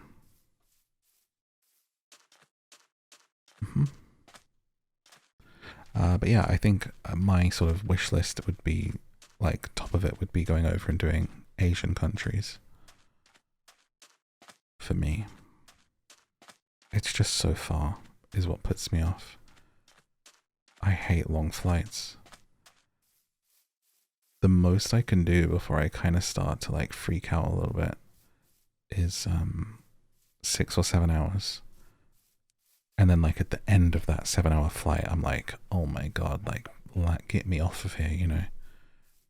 Hey, I found my way back. I did something good. So, that's why places like Australia and stuff are a bit difficult, and Japan, you know, it's like 13 hours, isn't it? That's a long time. I remember when I did Seattle, actually. Oh, pulling my hair out by the end of that flight. That's a long flight. It's a long, long flight. Okay, we're back, and I forgot to get wood the entire time. I got so distracted. So I will just cut one of these trees down after all. Any advice? How does a person try to take things slower and do less? Like you touched on earlier in your playthrough, the lessons you learned with your first run of Stardew. Yeah, so like I call it like slow living. And it's kind of a mantra that I've been repeating to myself a little bit recently, so it's funny you asked this question because I feel like I need to do more of it. And it's something I associate more with these people who fully like move away and they like go get some land and living on the farm, putting their phones down. But I think we can incorporate a little bit of slow living into our normal lives. It's something I'm actively working on for myself because I'm terrible at it. So in terms of advice, I think my biggest point of advice on that would be your intention is the thing to work on, because setting up your day right. So a great practice is gratitude in the morning. If you can, if you have the time for an extra 5 minutes when you first wake up, is to think of things you're grateful for and literally in your head say, like, I am thankful for these things. Like, I am thankful. You could lay there and say, I am thankful that I have this roof over my head. I am thankful for my pets. I'm thankful I'm going to go have wonderful coffee, right, in a minute. It can be as simple as that, or it can be deeper. So setting your intentions really important for the day. And then, if you can, think like of 2 or 3 things that you'd like to achieve in that day. And that can help, especially if you're someone that needs slow living because you're a bit manic the rest of the time, to just like be like, hey, if I do these 3 things, that would be great, and I would be like happy with that. I don't need to stress myself out and try and do a million things. Have a little list.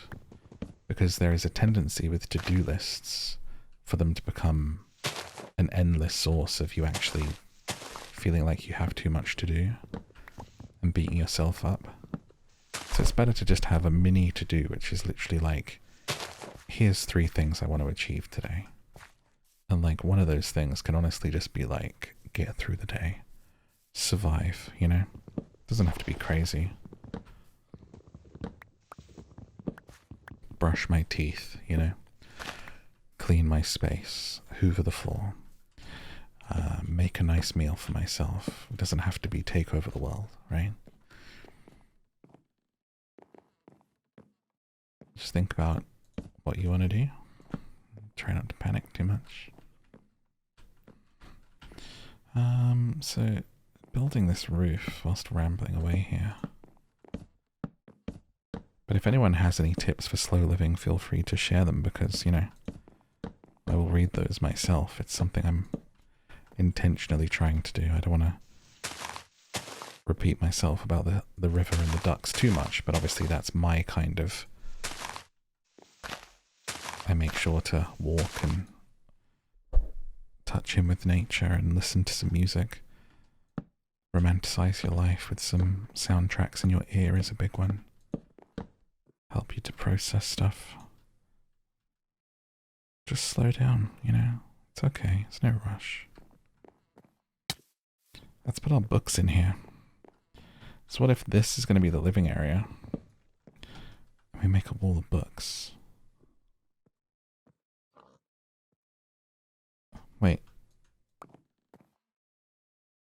The books that I knocked off the shelf are loose. They're not in the bookshelves. Do I have to build a bookshelf? Don't think I learned how to. I thought they were like a piece of furniture, but it just seems like I've stolen a bunch of books. Maybe I can make a bookshelf in the crafting table. Yes, I can. Perfect. So we can have a nice little library here.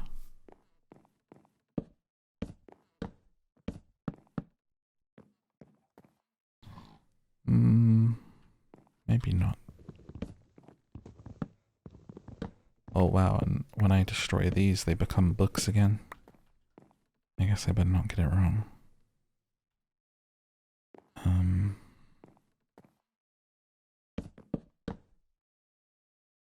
Okay. Leave that as it is for now.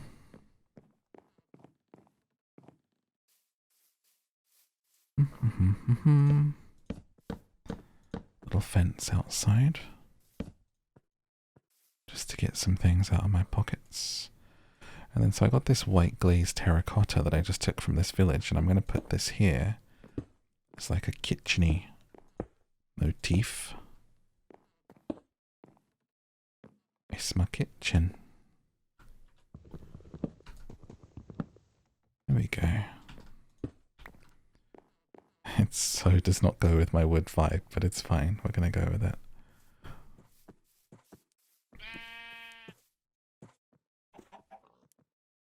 And make some more oak planks to finish my roof idea, which does not seem to be going too well, but that's okay. We live and we learn, we're experimenting and we're having fun. So we need this to come across there.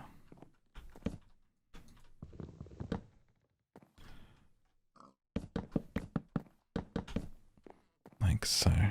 Have a little look back here to see where it's shaping out. Okay, go on the side of the door. 1, 2. Side of the door, 1, 2. Okay. We'll get there in the end.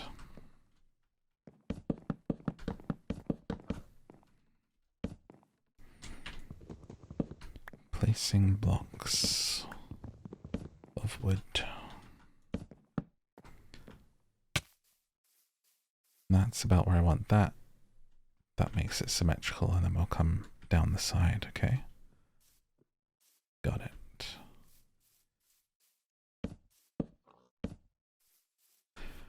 We already need some more blocks. I'm gonna chop another tree down.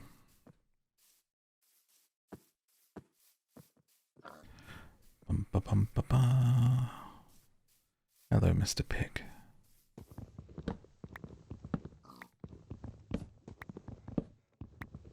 I wish the game had a little bit more ambience to it. If I turn up the ambience, is there actually background noise here? Ambient environment all the way up.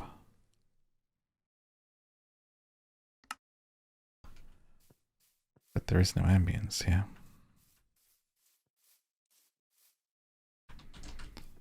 So I guess it's just me and you and the pigs and the chickens. For now.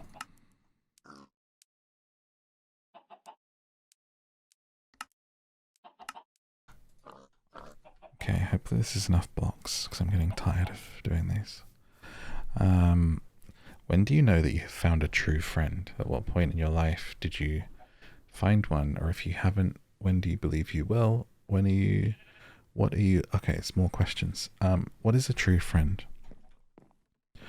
I think, and this is off the top of my head, so I could be completely wrong, I would say there are two types of relationship / friendship that you can experience, which could be true.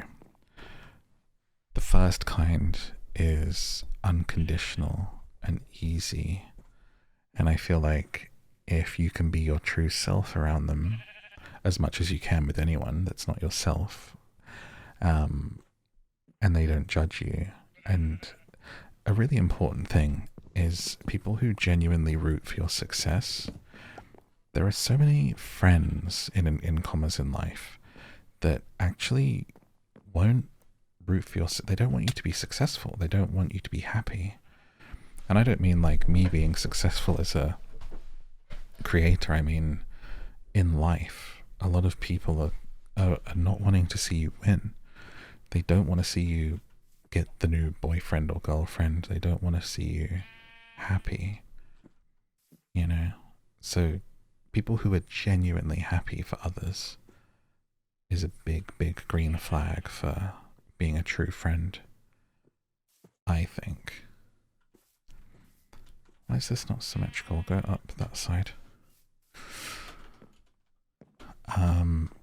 So people like that are great. If you can have a true friend in that manner. People who will, if they can, drop everything to help others and stuff, but not everyone is in a position to do that, so I wouldn't say it's a sign of a true friend, but I truly just think like it's like an unconditional platonic love would be like true friend, you know? And then I think there are different kind of relationships which are more like, I just broke my axe. That's not the relationship. That's what happened in the game. Where you kind of learn from each other. And you have differences, but they're kind of differences which are lessons. And you kind of have to, you know, like the kind of friend that might call you out on something, but you respect them enough to learn from it. And then you can become a better person through your relationship. Those types of they're usually more like a sort of boyfriend-girlfriend situation, and you'll learn a lot from them, but they're not like true because they're not forever, you know? They're usually a little bit more like you'll learn from each other and then go on your paths when you've grown. But if you can find that and go through it with someone, that can be very, very powerful. If you can come out the other side, you'll be strong as anything, you know?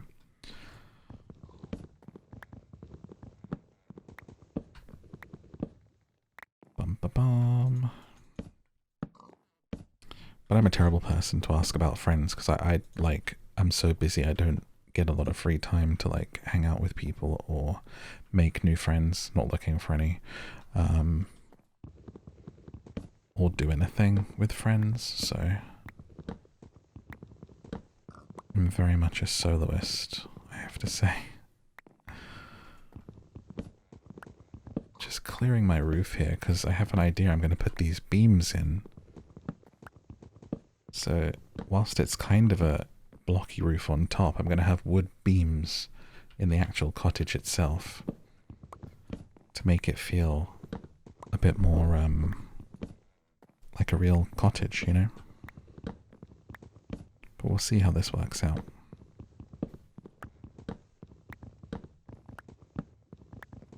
But if anyone doesn't have a friend, don't feel too bad. It's, you know, difficult in today's world to have them, especially when a lot of them are online. You know, where's the line? Is that real friendship? You know? Yes, they can be like good friends and feel like great friends, and I've had some great friendship groups online over the years and stuff, you know, growing up, playing video games, all the rest of it, but more often than not, it's like very easy for those people to lose contact. And a lot of gaming friendship groups, people leave those when they actually get like real life stuff happening, you know? When those people then get like into a relationship or even have a baby or something. So in that way, is it real? You know?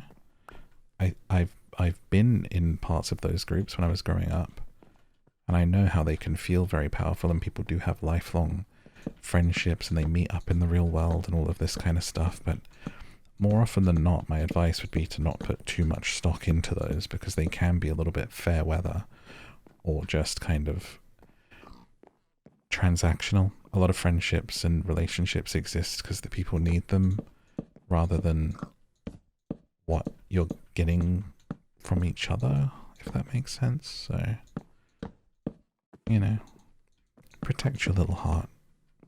You deserve nice things and nice people in your life. Okay, so the roof from outside, I'm kind of happy with the shape. We can shape the top bit a little bit more, maybe put a decoration up there. Let's continue working on the inside here.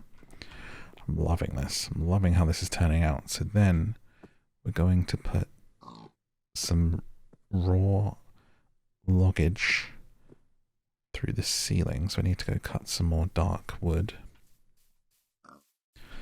And we'll go from there. I've decimated my island, so we're going to go over here and get some wood. And hopefully hear some ambience along the way, because it's been very quiet. Dun, dun, dun, dun, dun. But you know, don't listen to me, I'm old. It's hard to have friendships when you're older. Everyone's busy. I'm busy, they're busy. You just lose touch so easily, and I'm very lucky that I definitely have some people in my life that I could call upon. And for me, my favorite kind of friendship is the friendship that is trusting and non-judgmental, and that I know if I can not speak to them for 6 months and we could go and hang out and have a great time and catch up. And there's no like, where have you been? For some people, it's a friendship is like in The Sims, you know? And it's that thing of like, friendships are like plants. If you don't water them frequently, they kind of, like, that's a friendship, right? Like, you don't speak to someone for 6 months, you're not friends anymore. And they probably don't like you anymore, like actively, for not talking to them. Me, I'm the kind of person, like, if we're friends, I cannot hear from you for years, and then if you come to me and you need something, like, I'll be there for you. Like, we can hang out, we can have a chat. I don't care if you've been busy with life and moved on. As long as someone hasn't, like, done me wrong, like, we're good for life. If we're friends, we'll always be friends. But a lot of that, I think, is how my brain works. I don't really, like, have the same kind of feeling of time passing as I feel like most people that I talk to. Which is why sometimes people get a little bit frustrated, because they're like, it's been like this long, and I'm like, has it?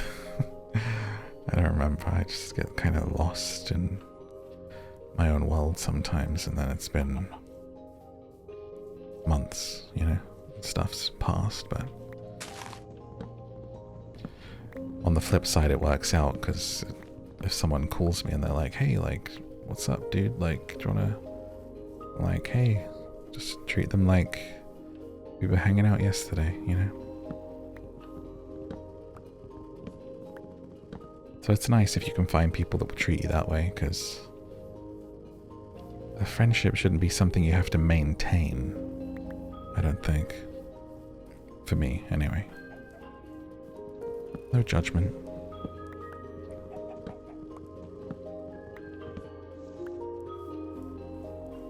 Okay, we got some wood. Let's get some more. So I think I'm a pretty good friend, but I have some qualities about me that are maybe not so easy to be friends with. In my absence, more than anything, I'm not a bad person. I just very busy and absent-minded, and when it comes to stuff that isn't my work.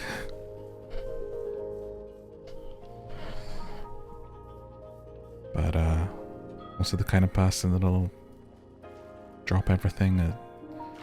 You call me for help at 6 AM and I haven't slept, I'll jump in an Uber, help you out, so...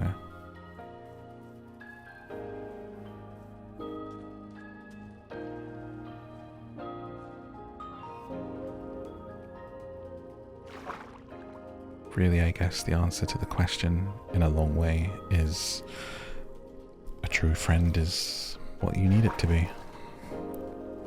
For you as a person. And probably the best way to find one is to be one.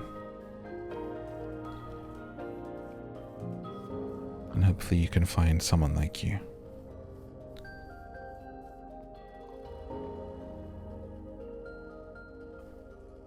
So with our oak logs, I'm gonna put these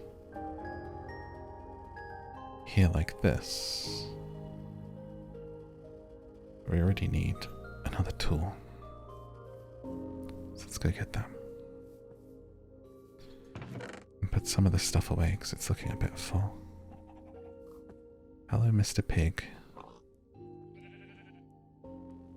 There we go. Oh, I need some of that stone for a stone tool, silly. There we go. Good lad. Let's move this over by one.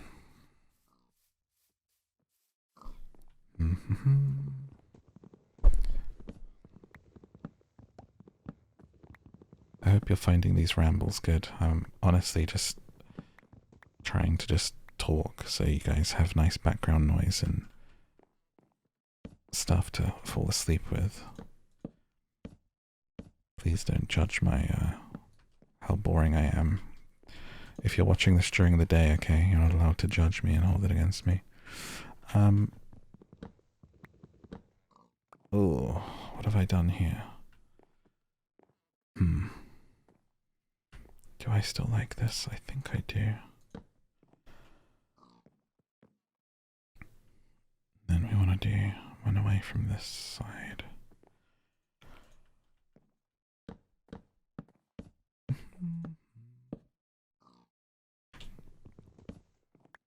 Have to come out the door slightly. But yeah, friends is an interesting one, you know. And because of how I am and how infrequently like I see, sometimes I do wonder, like I'm like, do I have any friends? You know, which isn't uncommon. There'll be people listening to this that'll say like they don't have any. I post a lot of co-op stuff on my Instagrams, and like a lot of comments, people are like, well, I guess I'm not playing this. I don't have any friends, you know. But I do have people. But it's when it's not in that, like I'm not going out every weekend and like I'm not getting invitations to anything. Like, hey, like we're going for drinks. Like I'm not part of any group. Like I have individual friendships and people that I talk to and could call upon. But that's when you kind of go, like, do I have friends? You know, it's like you don't really know.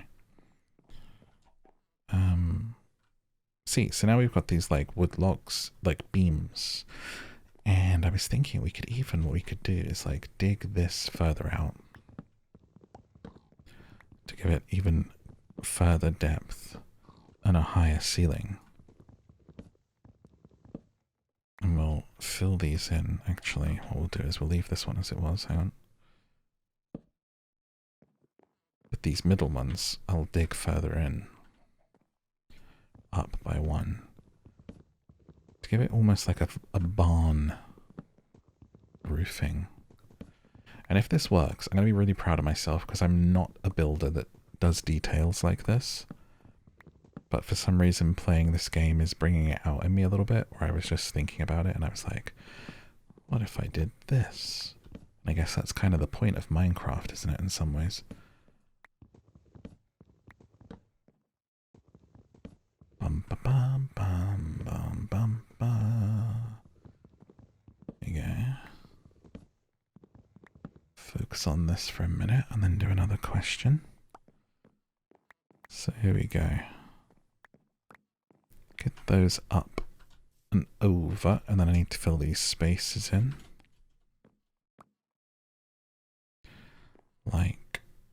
So, along the front.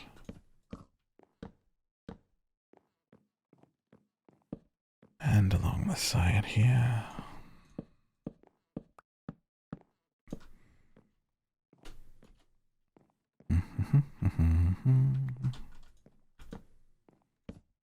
Okay. Now from the front, that is looking okay. Let me move this. Dig these out.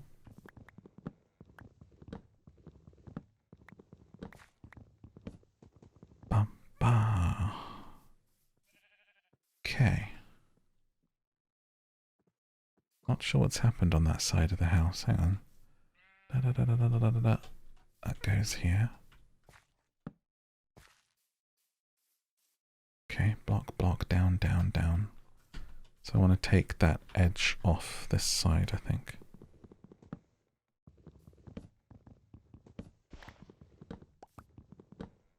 Oh, I've dug into my home. What about like that? That looks a bit better, I think. Okay. Let me just tidy the side up a bit. Like so. I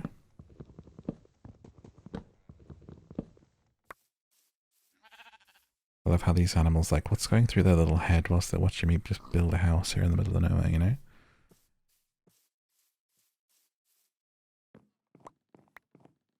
And I think we could do another here.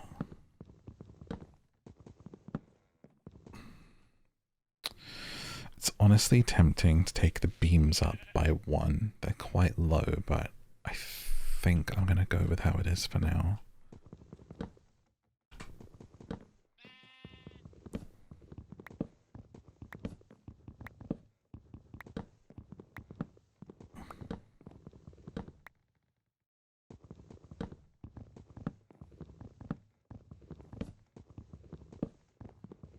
So I kind of want to like empty the roof. So we have the shape, the roof on top, and then it's the beams are within.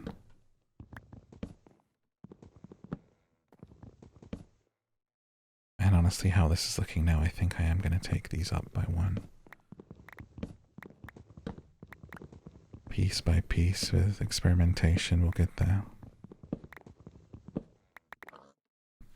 You know, Minecraft's like actually good for your mental health.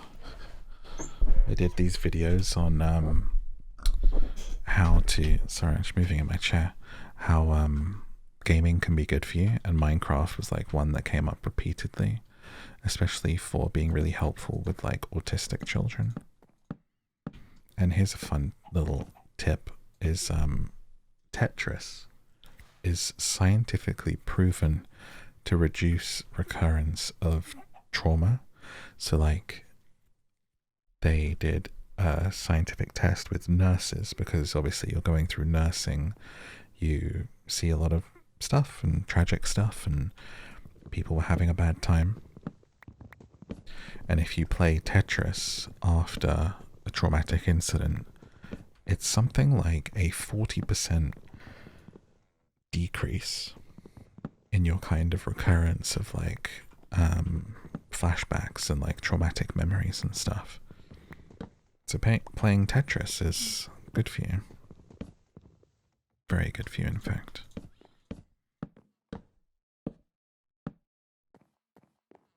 There we go. Okay, I'm really liking the ceiling now. This is better, I think. I'm almost wondering if we have it staggered, so if I take that down again and we have it go up. I realize I'm spending a lot of time just working on the beams of a roof here, but you're falling asleep. You don't mind. I can do this, right? I can take my time. Okay. Kinda wish it was playing some more music there. A little quiet in here sometimes. It's putting me into whisper mode. Okay, what's the next question? Bum, bum, bum. Can you talk about things that you do to make you feel better when you're feeling physically not great? Laughter, soup, cuddles, cats. Comfort movies, comfort TV shows, curling up in bed. I have a tablet that I watch stuff on that I can have on a like a stand, so like I can just be in bed and just like watching it on my side. That's heaven. Good food. Oh, food will make me feel better and like so quickly, you know. Eat something. Make sure you're hydrated. A hot water bottle. A hot water bottle and a hot drink. And a comfort show. Like a hot water bottle on your chest. And this is more science. Like A, that feels comforting to you. B, that is literally relaxing your like vagus nerve. That is like that center bit of your chest there. If you just like rub that gently, you will feel a bit better. If you're feeling tense or anxious, just do it with me now. Just gently in between that space, like center of your chest, kind of where you think your sternum is. Or you can literally just put your hand there, just have a kind of a touch there. And just like feel yourself breathing in and out. You just instantly start to feel a bit more relaxed. Just the pressure feels a bit less, you know. So if you put a hot water bottle there, or stroke it, or a cold compress, there's like different, you know, things you could do. Big effect on your well-being. Hugely. So make yourself a hot water bottle and do that.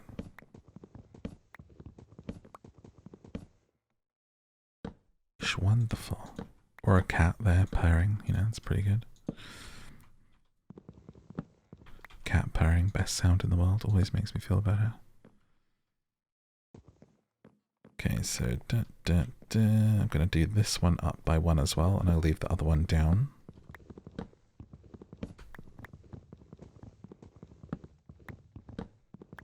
Sometimes just put your hand on your chest and just tell yourself it's going to be okay. You just say, I am okay. I am safe. I am here. I am present in this moment. I'm okay. I'm going to be okay.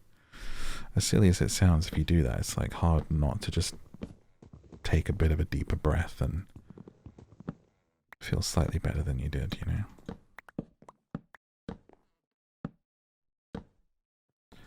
Bum, bum, bum. Now we take this top bit out. I'm almost happy with the ceiling.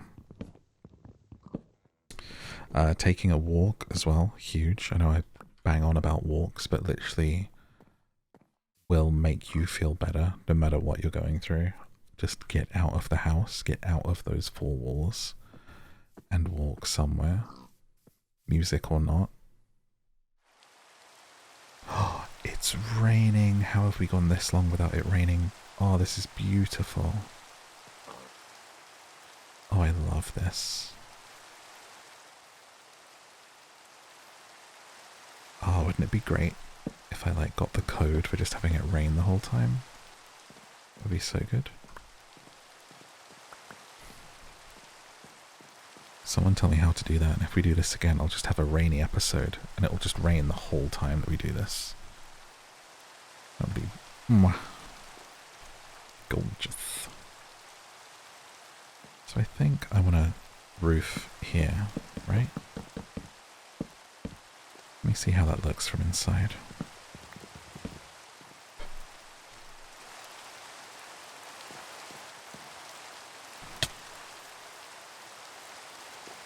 Dun, dun, dun, dun, dun.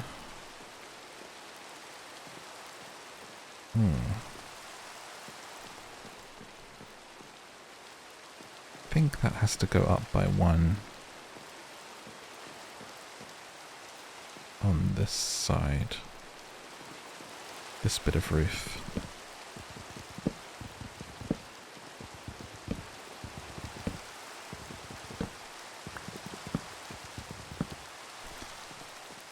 So not what I just did.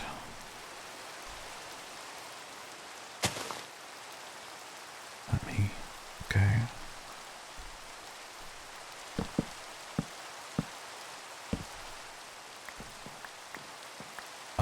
by 1, like that.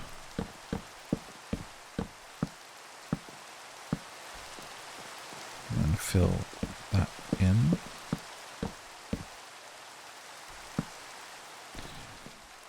And fill this fill in.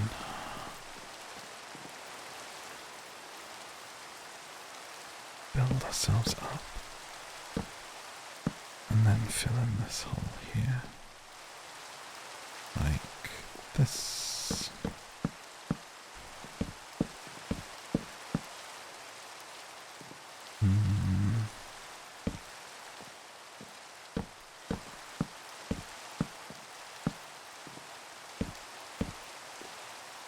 And the front.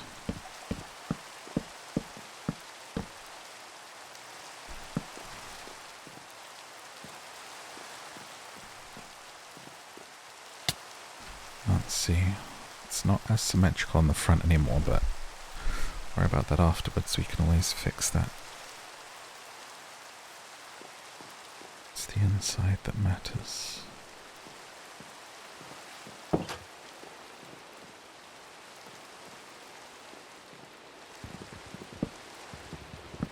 Okay, so that also needs to go up by 1.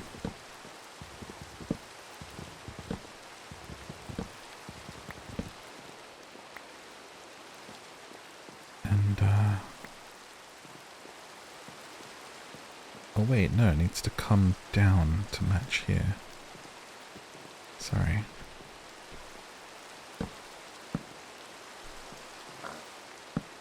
Nope. Like this.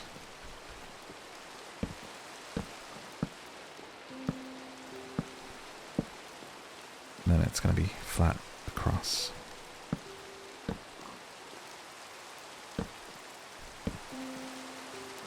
Just try and find the things to take joy from in life. I've certainly been reminded of that today, as a lot of people just aren't feeling joy in their life. I feel like people have forgotten how to. Basically, I post a lot on social media for my job.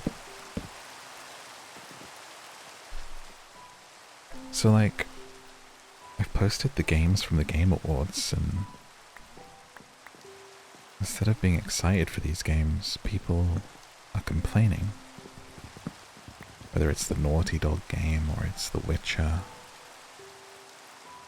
And I'm like, have people forgotten how to get excited for something? I like liking things. I don't like to complain about art and media too much, because if you don't like something, you just don't play it, right? You just don't consume it. It's fine. But I think it really reminded me of it today, because I posted the new Superman trailer, and now I watch this trailer and I don't even like Superman that much. Like, he's cool, but I'm a Batman guy. And I cried watching this trailer because it was just so beautiful. Like, the music, the score, the way that they did the old music with it just felt really powerful in the way that it swelled, and I like James Gunn's movies. And there were so many complaints, and people saying, like, just so ready to hate it, and I just thought, you've forgotten what it's like to get excited. And it's sad, because it's just, it's the kind of movie that your inner child could really get into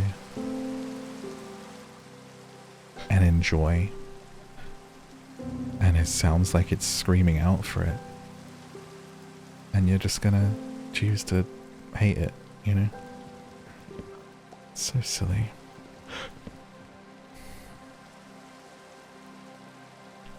You know, you can actively choose to enjoy things. More people probably should.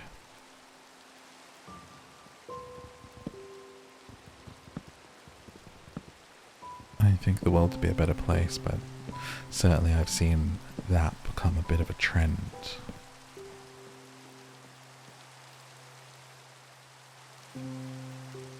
Seems like it's cooler to hate than it is to say, you know, this looks cool. People are like, looks like a kid's movie. It's like, okay, what's wrong with that? A, it doesn't, but if it's speaking to your child in some way, like, quit neglecting the child that's inside you. They're still there. 8-year-old you, like, still wants those things that they wanted and maybe missed out on. It's okay to give it to them sometimes. Feel better for it.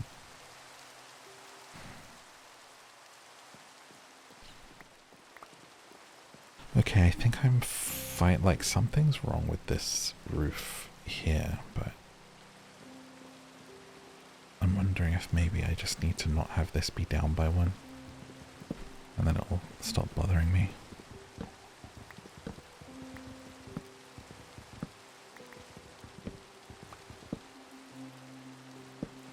Like this.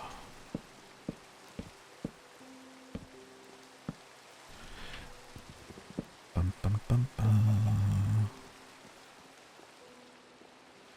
Okay, yeah, that makes more sense.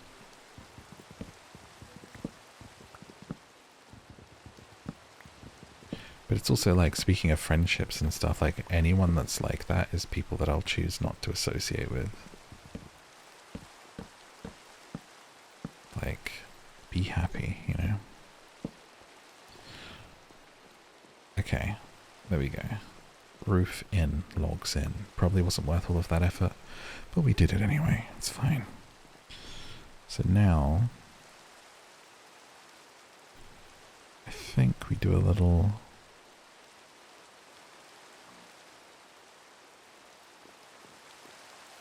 What was the other stuff that I got? Carpet. I have a little welcome carpet. Or if this is going to be a little live area, hang on. Rug here that I stole, borrowed. I'm guessing I can make chairs, but maybe I can just use stairs as chairs for now. That rhymes. Like this. Ooh. That was so unintentional. I put this corner piece down, and then it looks kind of like a arm of a chair, like lounging. Like, that's actually really worked. Ah, how do I do it again on this side, though? Need to make some more stairs.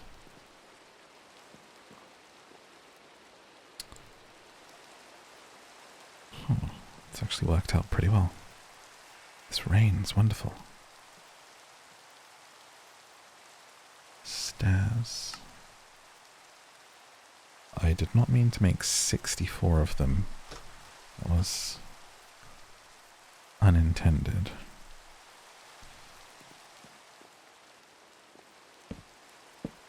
Oh wait, okay. Yes! That looks pretty nice. I'm wondering if I should bring them forward by one, but I think this works pretty well. Almost looks like a conversation pit. That's what's occurring. And then, not knowing what other decorations you can make, I'm kind of like unsure of what else we can put in. I do have some plant pots. Campfire. What if the campfire's in the middle? And then it really is like a... The campfire disappears. I have to remake that. You can't pick up anything by hitting it in this game, it seems. Ridiculous, let me tell you. Campfire, please. Now I don't have enough stuff. Now I have enough, okay.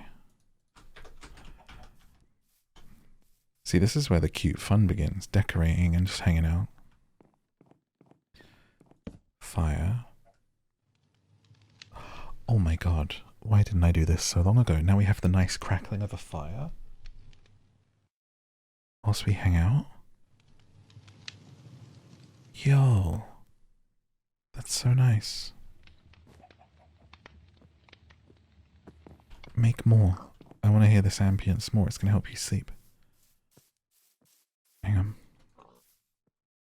More fires.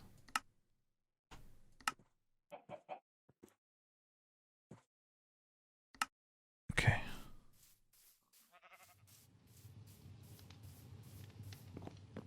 That's so good. Let me make some more. Gonna get some nice crackling. That's Christmassy, that is. What do I need?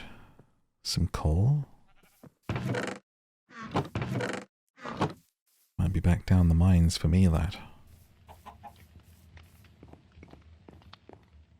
Oh, I got some here. How nice is that? Mate, I put on Crackling Fire on Netflix the other day to try and relax a bit whilst I was lying there. Awful. Absolute state of it. Popping away it was. Pop, pop, pop, pop. I was like, who is, like, this is Netflix's Fire? Who can chill to this? Proper crackling away it was. Not in a good way. I had to fast forward about 30 minutes so it would stop popping. Okay, cool. So now I've got beautiful campfires in my cabin. And we've got some nice ambience to listen to.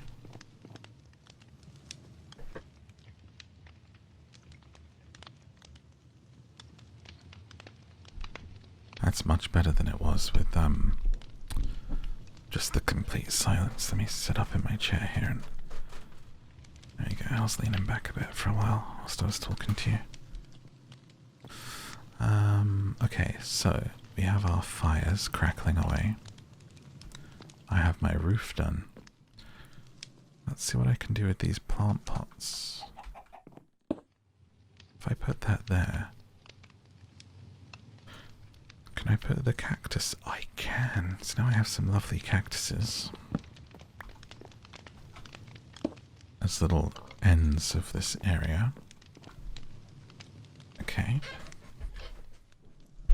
This is coming along well. Do you know what would be great? Would be some art on the wall, but I don't know how to do that.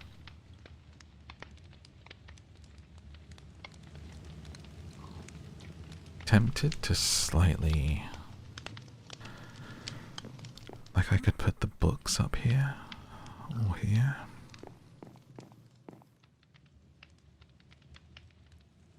I have a cartography table, which I'll put over there for now. What about the books along this back? Oh, I can't put them on the stair. Can I put them here? I stepped on the fire. I do apologize. I'll be careful. Okay, there's a slight cut there because I just, I put the bell down and it made the loudest clang you have ever heard. And I just about died laughing because there's no way that's gonna keep anyone asleep, so I've edited that out for you.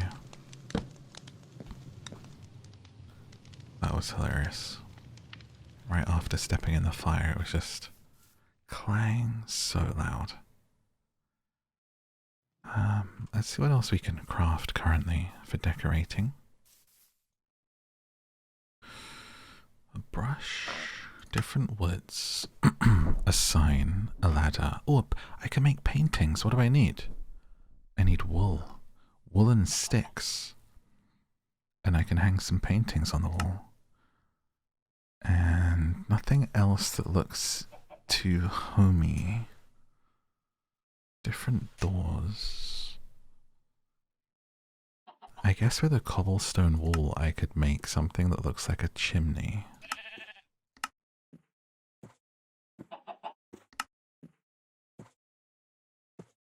A smoker for the kitchen.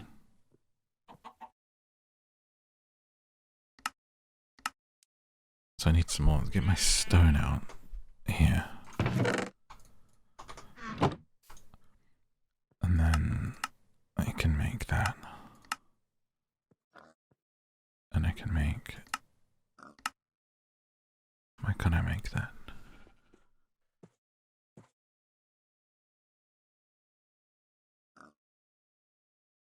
I don't understand. I have the furnace. I should have enough stuff to go around it now. I put these steps away. Steps, steps. Put the dirt away. Take the cobblestone out like this. Dripstone. Put the eggs away for now.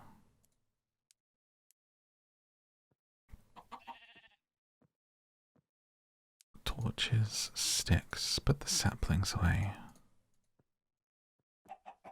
And the copper ingots. I think I need more trees to make what I want.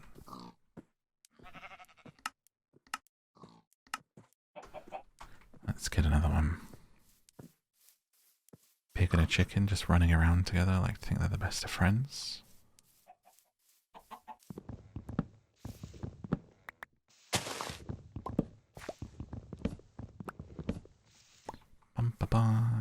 This has been good for me because I haven't recorded anything for a while, and I'm one of those people that if I get out of the habit of doing something, it becomes quite scary for me.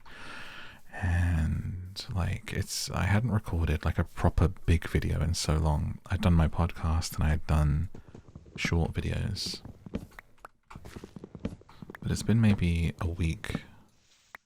I don't think I've recorded anything since that last Minecraft video, actually.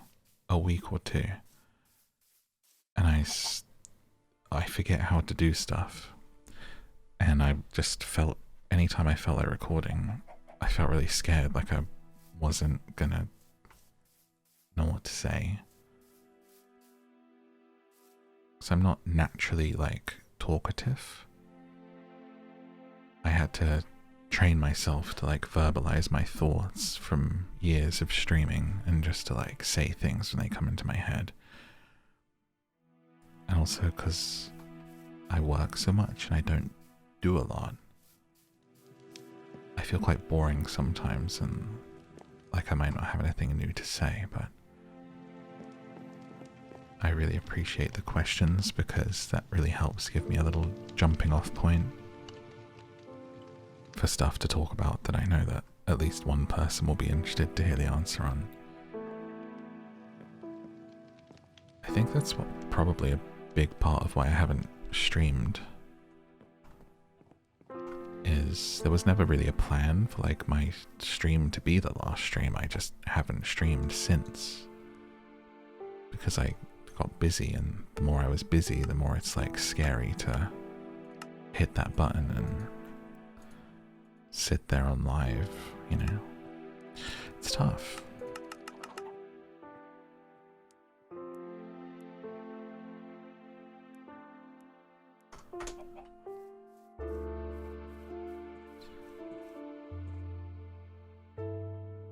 I want to go up on the roof. Try and put a chimney over that kitchen side. I think.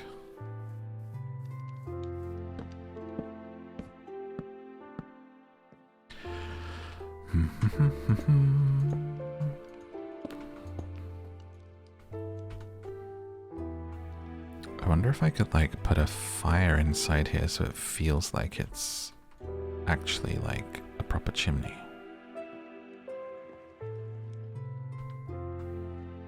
On top, maybe.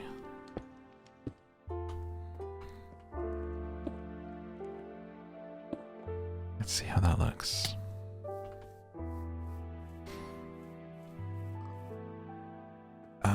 Terrible. I think I need to like cut it more into this top of the house.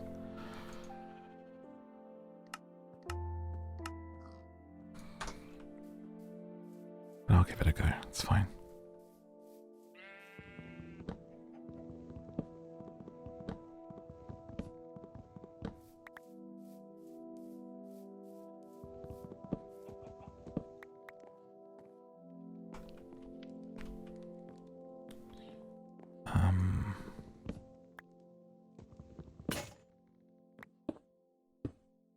Okay. Can't quite get up on top there. I think it should be one bigger.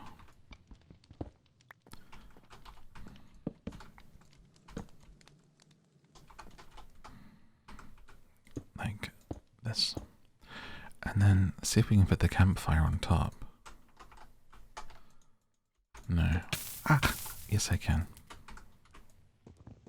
Sorry. I placed it wrong. So now I need to go down and remake it. That does give us an opportunity to see how that looks, though. Looks a little bit better, a little bit more in the building. It's not terrible. I mean, it's my first house ever. What do you want from me? Let's make another campfire here. Oh. What am I out of? 3 wood. Wood? More wood.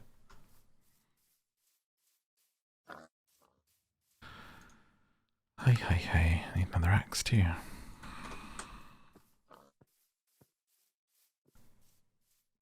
Bum.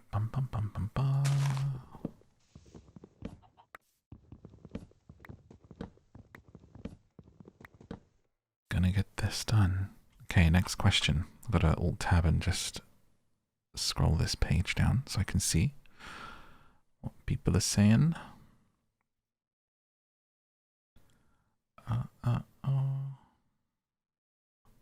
There we go. There's a good bunch. Let's do that.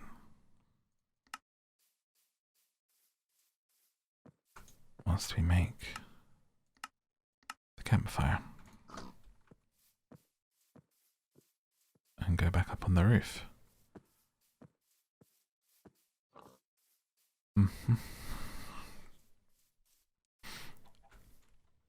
Oh.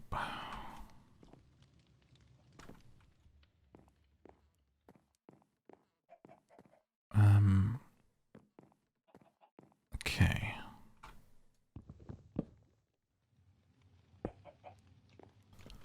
Back up we go. I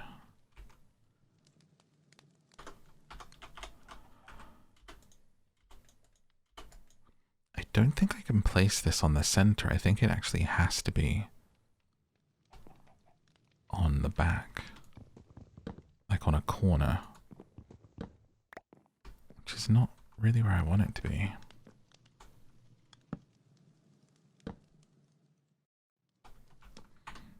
At all.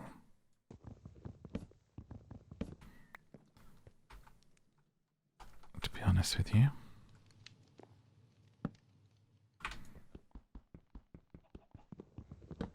Let me take that away and then put this in there.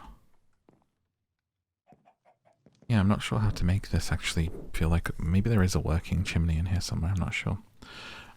Someone said, what is one hobby you'd love to pick up one day? I mean, I'm forever picking up, convincing myself I'm going to do stuff like, I'm going to buy a digital camera and do photography, so that's one. Photography for sure.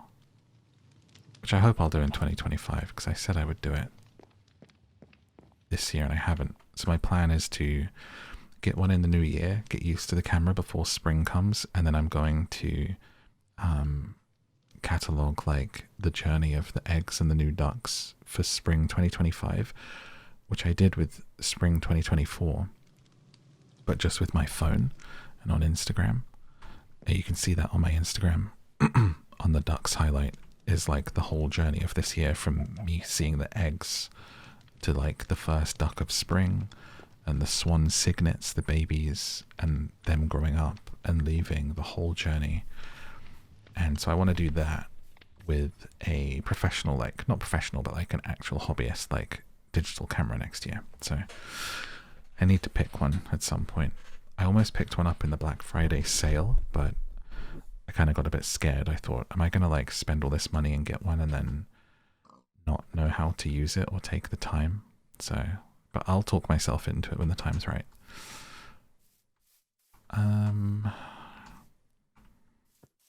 Okay, so we've got our chimney, we've got a little cabin house. We've got lovely fires burning in here, making everything feel toasty.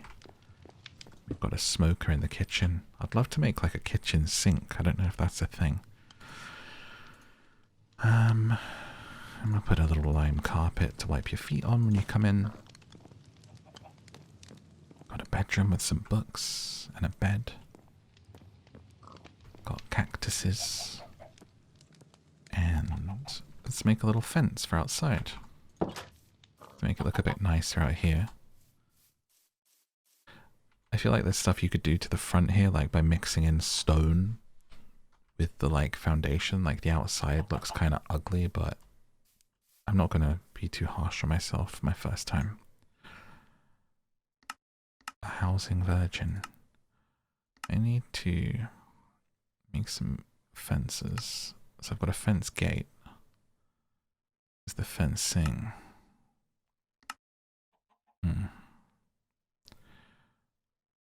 Let's go on a little tree cutting trip over this way. What is your favorite quality about yourself? What is your favorite quality another person can have?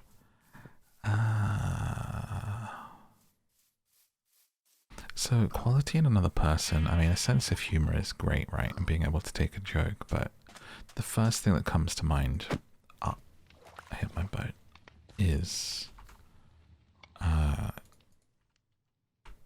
giving grace. Like, when someone can give grace to others in life,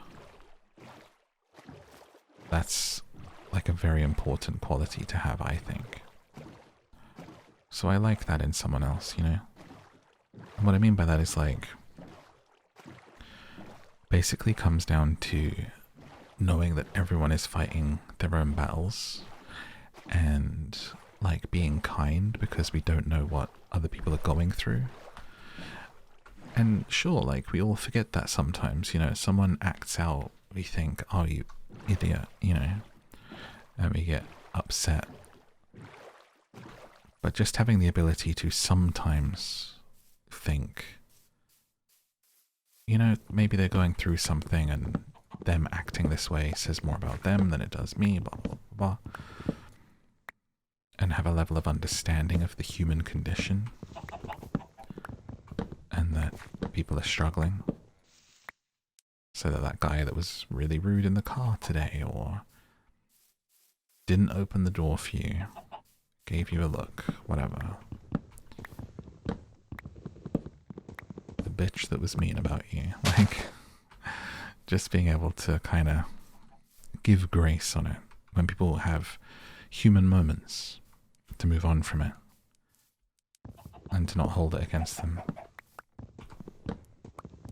is, I think, an important quality and one that's lacking in the world today, you know?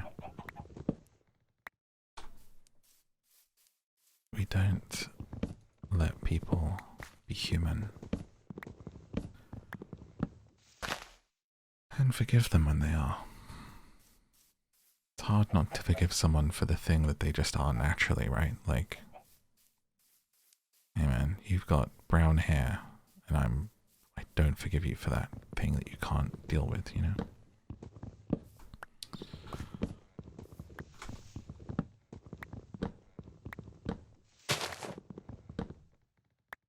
But, you know, sense of humor, sure. Just good sense. You could go with the boring answer. Good sense of humor.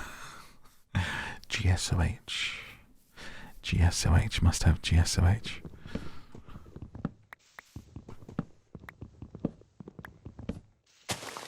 How about you? What's the quality you look for? Let me know in a comment if you're awake. Don't stir if you're not. It's fine. As for quality myself, I would say I have that sometimes. I don't want to say like my best quality, but I certainly have that quality that I look for in others.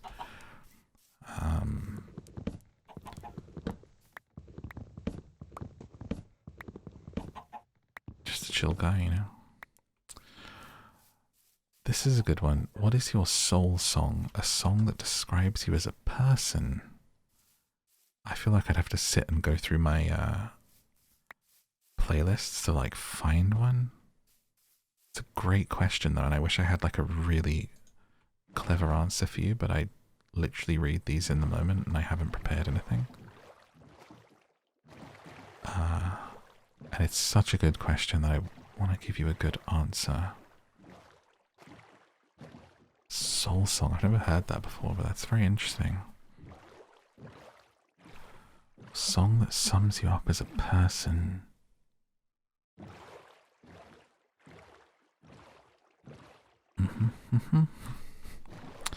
I'm someone, I feel like when I listen to songs, I don't really hear lyrics. Like, there are songs that I've listened to my whole life, and I'll sing along with them, and they're just like noises. And then when I actually read the lyrics for a song, I'm like, that's what they're saying? So in that respect, it's difficult for me to say what a soul song would be.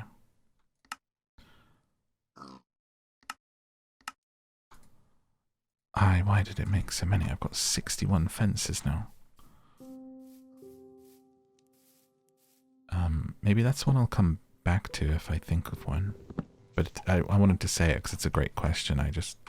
Maybe you guys could tell me a song that you think sums me up, you know, like how you see me.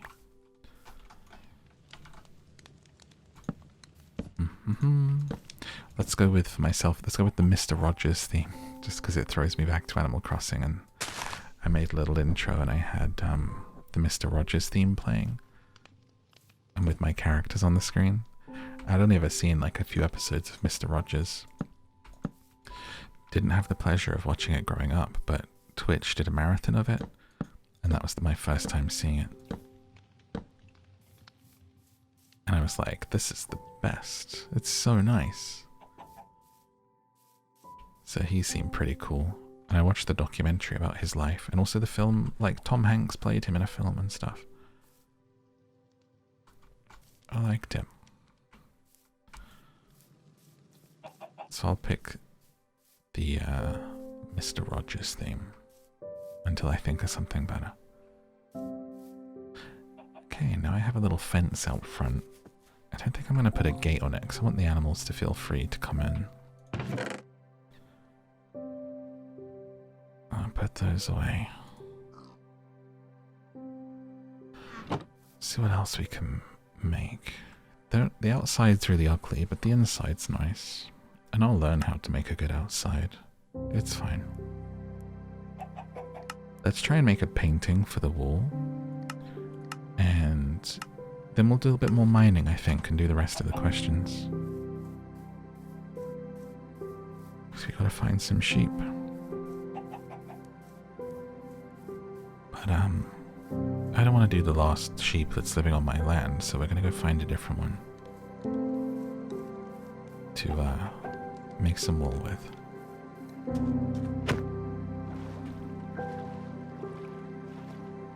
Next question. What guidance can you offer for selecting a career path? I think it's so important to try to do something that, if you can't love, that you at least enjoy. And if you can't enjoy it,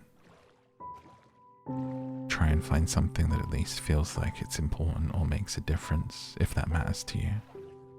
So you can take some kind of pleasure from that, at least. I think. For me, that's what's important. And then in terms of like overarching like vibes on it, just don't panic too much.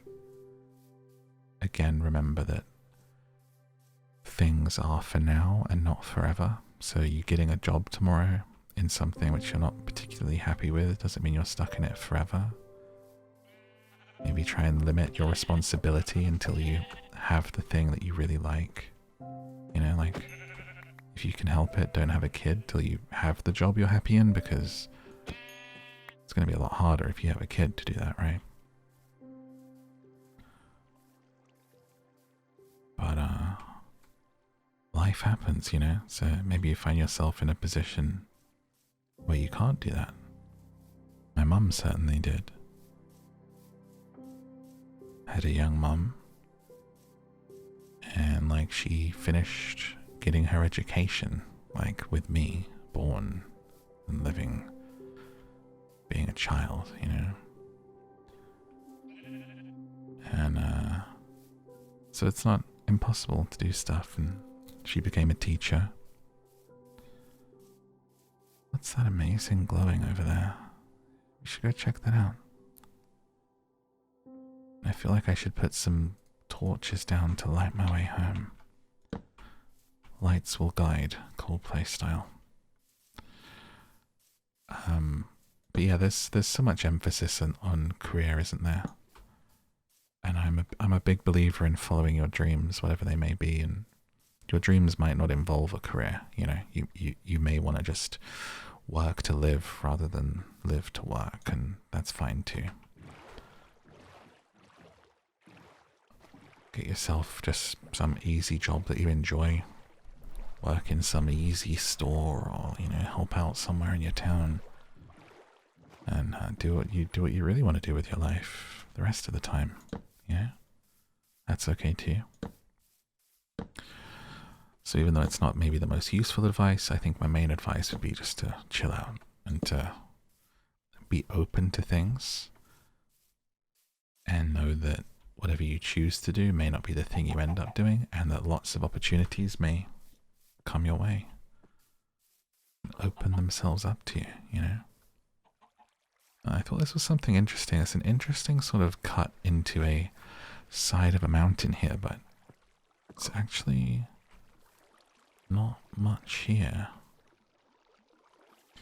There was like a light glinting here, but I feel like that's just that glass stuff that we see every time, I think. I see some iron. Is that like a bird? Oh, it's bats, I think. Could hear a bat. Bum bum bum. Would you rather sacrifice your loved ones for... This is a deep question. Would you rather sacrifice your loved ones for the world, or the world for your loved ones? Sorry, world. Loved ones every time. If I love someone, you're all gone. I'll sacrifice everything for that person, and we will hug amidst the ashes. I'd sacrifice the world for my cats. It's like, it's really not a big deal to me. Look at this beautiful underwater cave. You could make like a really cool boat ride through here. I almost want to go get the boat and then we can explore this. Let's do that. And of course, the answer might be different if you were literally in front of the button to kill billions, but billions and billions.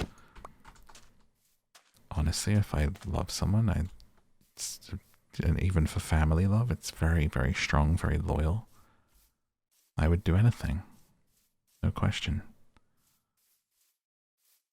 I'm also the kind of person where even if I thought that family member or lover, whatever, was like, no, I would rather be sacrificed, I'm like, sorry, you don't get a say. Like, I don't want to live without you, so bye-bye, bye world. And it would be one of those sort of like tragic situations where they kind of don't forgive you and like the whole world's gone, and then you're the only two people and they're like, what? I can't believe you did that for me. And you're like, well, I've done it now. So it's like, sorry, you know, like, what do you want from me? Be a whole saga from lovers to enemies and then back to lovers eventually, because I mean, who can resist, right? Be great.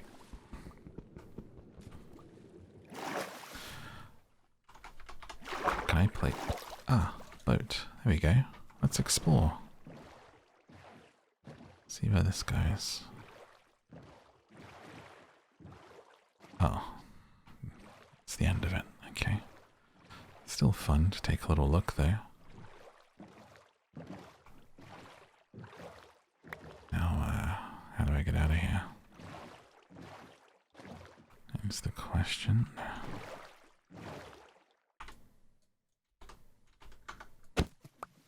Okay. What can I do? Gonna build out. And then we'll go up, okay. Not too hard. And there's slight panic.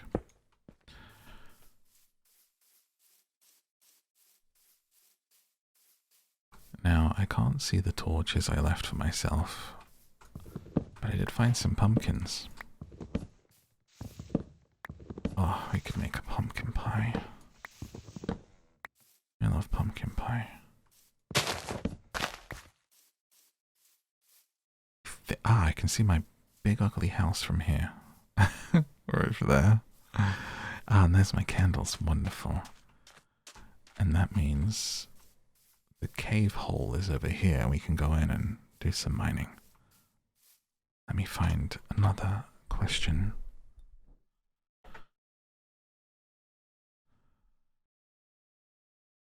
As we keep playing and rambling. Oh wait, that's the end of my thing. Was there any more here? Bum, bum, bum. I do have a couple more. Okay. Let's see. But yeah, feel free to ask questions. There were some really good questions on this one. Or just ask for advice, because I know you guys are gonna run out of stuff you want to ask me about life and stuff. So after so many videos, but maybe just be like, dear Uncle Morph, or let's go with Papa Morph. Don't want to be Unc yet. Let's go with Papa. Dear Papa Morph, I like a boy. What do you know? That kind of stuff, like they used to write into the newspapers with, you know. And then I can like talk about life stuff. Let's go into our little mine area and do some mining in the old Minecraft. Let me make some pickaxes so we don't have to keep coming out. Over here. Gonna see if we can find some iron. We need sticks.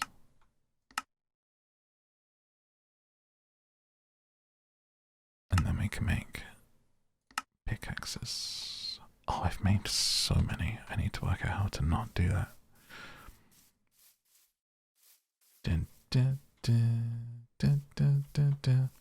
So, whilst we're looking out here at this beautiful area, this one says, Dear Papa Morph, it doesn't say that, but I'm adding it on. My sister and I recently started a small art business. Congratulations. And I've really been struggling with anxiety and stress. I'm sorry to hear that. When it comes to putting out good content on social media, growing our socials, everyone has to start somewhere. It's hard for me to take things day by day and be patient with myself and the growth. How do you manage to do this job without letting it get to you? If it does ever cause you similar feelings of anxiety or stress, how do you cope? Keep your head up. I hope the question makes sense. Lol. Thanks in advance if you answer. Big fan. Heart. Thank you. Well, personally for me, whenever a video flops, I want to throw myself out the window. So it doesn't get any better, I'll tell you that. Because even with 1 million followers, like, when I post a TikTok and it doesn't do well, I think, oh, I'm finished. I'm useless. What am I worth, you know? But that's social media for you. That's like how it's designed to make you feel, unfortunately, to keep you posting. And very few of us are immune from that feeling. Now, what have I learned in my time doing it that might actually be helpful here? Well, first of all, I need to make some torches, first of all. And second of all, is that it always gets better. Hopefully. Like, no, a flop is not the end. Yes, it feels bad, and it's okay that you feel bad. That's perfectly normal. And by design. Just keep trucking, you know, trying, experimenting. If you haven't found the thing that's done well yet, then try something else. Probably one of the most important lessons that I've learned through my career of like streaming for so long is I wish I had started experimenting sooner with YouTube, with other stuff. Because you'll find your voice and the thing that works if you experiment. But if you keep doing the same thing that's not working, that's silly. You're going to have a bad time. So make sure you continue to experiment and just find what works for you. it's hard with business accounts because of the success of TikTok and other places. Everyone does it now. So it's not like when I joined in 2019, I was one of the only gaming people on TikTok.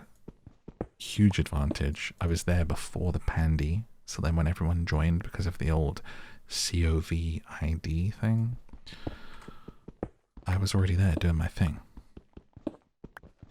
So there's an element of luck. Try the different apps, you know. Get on Pinterest.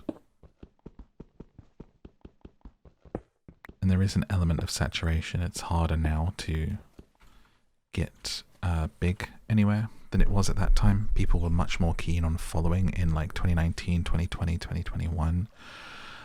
Certainly 2023, 2024, people are way less inclined to hit that follow button.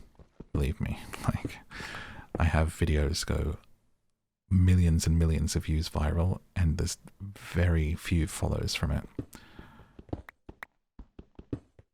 Compared to like, man, years ago, I could do a post and it could go moderately viral and I would just be getting tens of thousands of follows. Like, you could do like 50,000 follows in a weekend with a viral video. It was crazy. It was insane. That doesn't really exist anymore. Unless you're like a very specific like type, like if you are on cam and like you look great and you're like this kind of influencer. But if you're doing like either something like me or a business thing, like that's not going to happen anymore, unfortunately. In terms of keeping your head up, just like make sure that you're making stuff that excites you. So if you're sharing your art off and sharing your business, make sure it excites you. And that, so even if 10 people see that, you're happy those 10 people saw it, you know? If I cover a game and I truly love that game and like 500 people see it, I'm happier than if I make a video for a game that I don't like, I'm not thrilled about, and like 50,000, 500,000 people see it. I kind of just shrug at this point. But if I make something I'm passionate about, like if I make that gaming for mental health video, like if that does 10,000, I'm really, really happy. Like more so than when I get 1 million views, you know? So the really important lesson there is making stuff that you're proud of, because then you don't care how many people see it. Because you're happy the people that did see it saw it, you know? Chasing the views is the worst place to start. That's not what you want to do. But I know for a business it's a bit different. You kind of have to. And above all, remember that it's supposed to be fun. Have fun with it. Because if you're not having fun with it, people pick up on that real quick. They know what's authentic or not, so have fun. Ask the audience what they want to see. Try different things. And also just know that what you're doing is difficult for a business. Like that's, you know, most people when they're on social media don't want to be sold to. So trying to make content that is like, hey, here's this stuff, buy it. People are like, nah.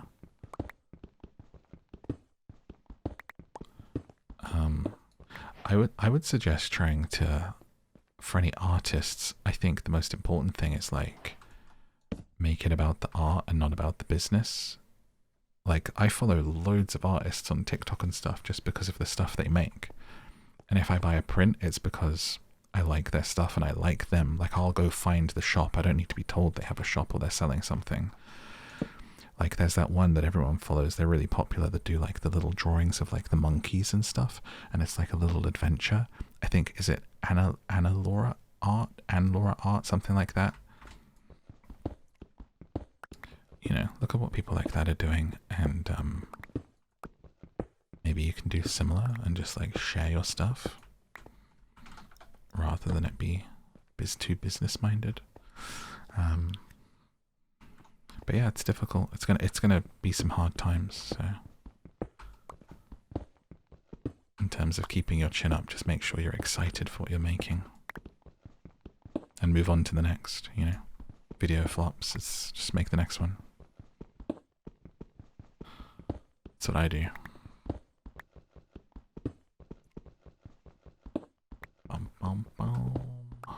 Hope that not super useful. I could talk about it for a really long time, but I don't want to like bore everyone to tears.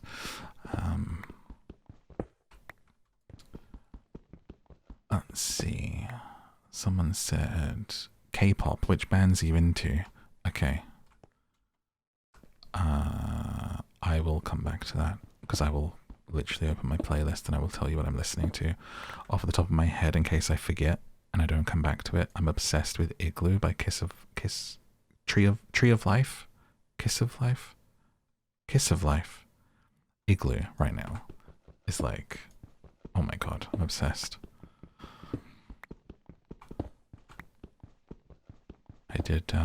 I posted my Spotify Unwrapped, or Wrapped, sorry. And I think people were really shocked that it was like all K-pop and then just Run the Jewels. People were like, what? I don't know what people thought I listened to. Like, what music did you think I listened to? I listened to all music. Like, I grew up really into rock and metal. I was in a band and stuff. But, like, I love pop and I love K-pop these days. But I listen to a lot of stuff, classical to K-pop, like anything. But I find K-pop so fun. And so it makes me feel good. So, like, why would I not listen to that, like, all the time?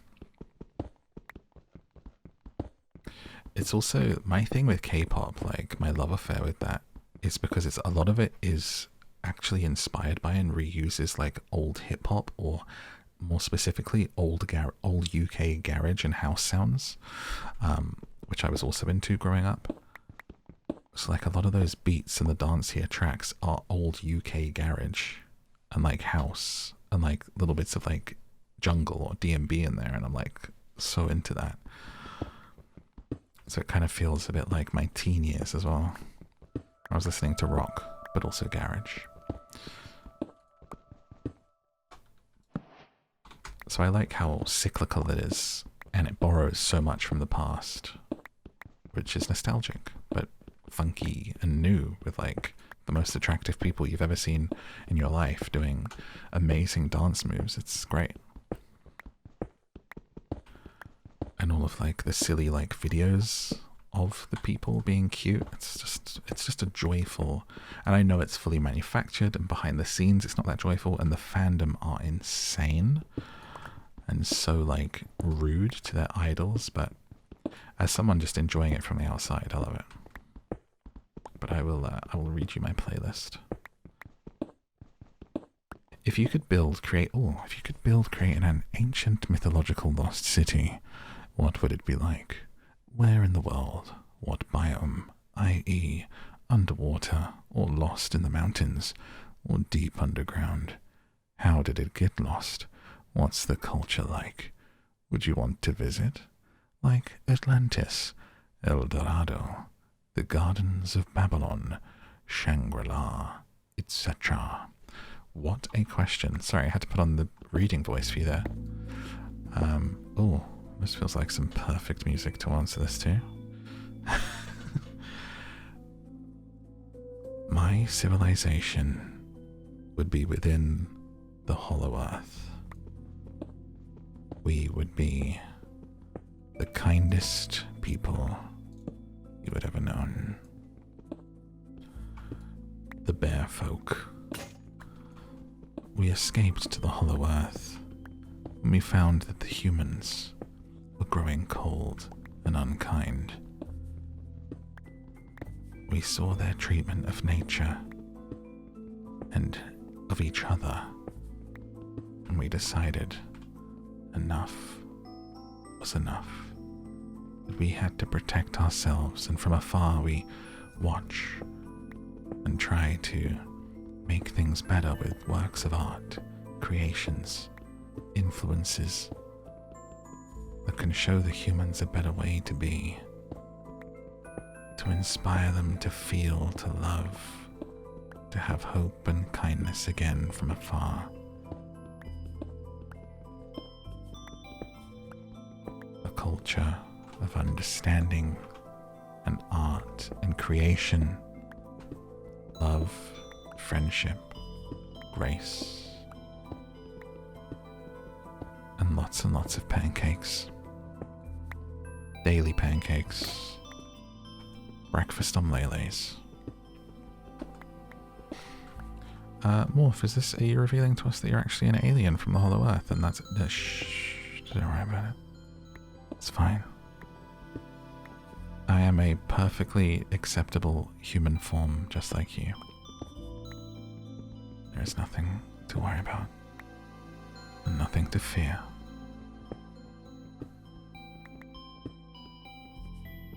It's funny, because people used to think I was a vampire when I streamed, because I would just stream the longest hours of all hours, and I would be up all the time, and like, here's a 10-hour stream, and then there's a video, and then he's like, still like, on socials and stuff, like, when does this guy sleep? So it's like, I got called a vampire. Maybe they were right. In some ways. What a fantastic question. Bravo. Bravo you. I hope the answer sufficed. Also though, like, fascinated with the idea of lost civilizations, or like an Atlantis and Shangri-La, and like actual readings of the Hollow Earth and stuff, like all of that. Oh my god.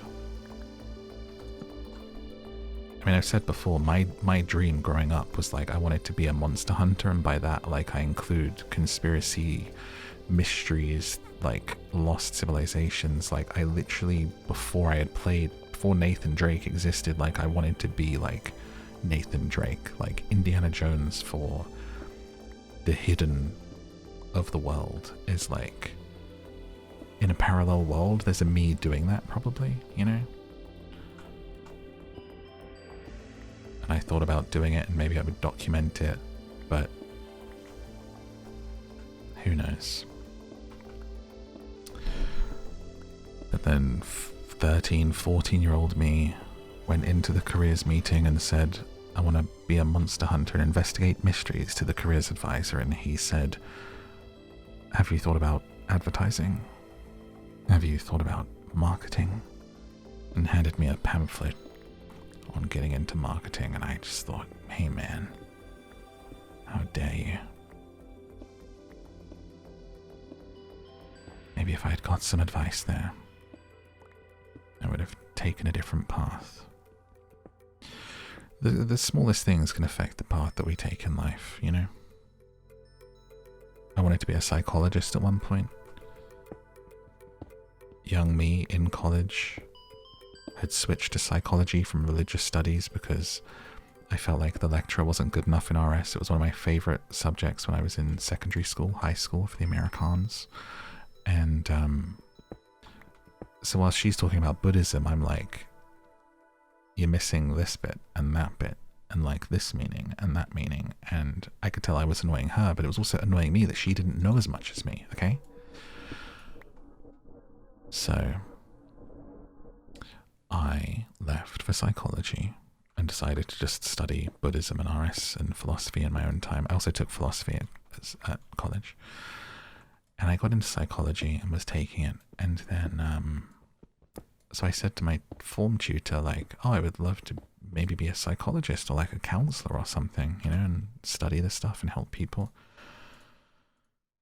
And she just went, you won't do that. And I went, what? And she went, you won't do that. It takes 7 years of education to like get to the starting point. You're not going to do that. And I was like, oh. And in later years, I have developed the fine trait that if someone said that to me, I would go, watch this, and I would prove them wrong. But at the time, I was very young and unlearned in the world and the ways of people. And I just went, oh, okay. And I lost all belief in that, you know, to my shame, but I learned from it. And, you know, maybe she was right. I'm happy where I am.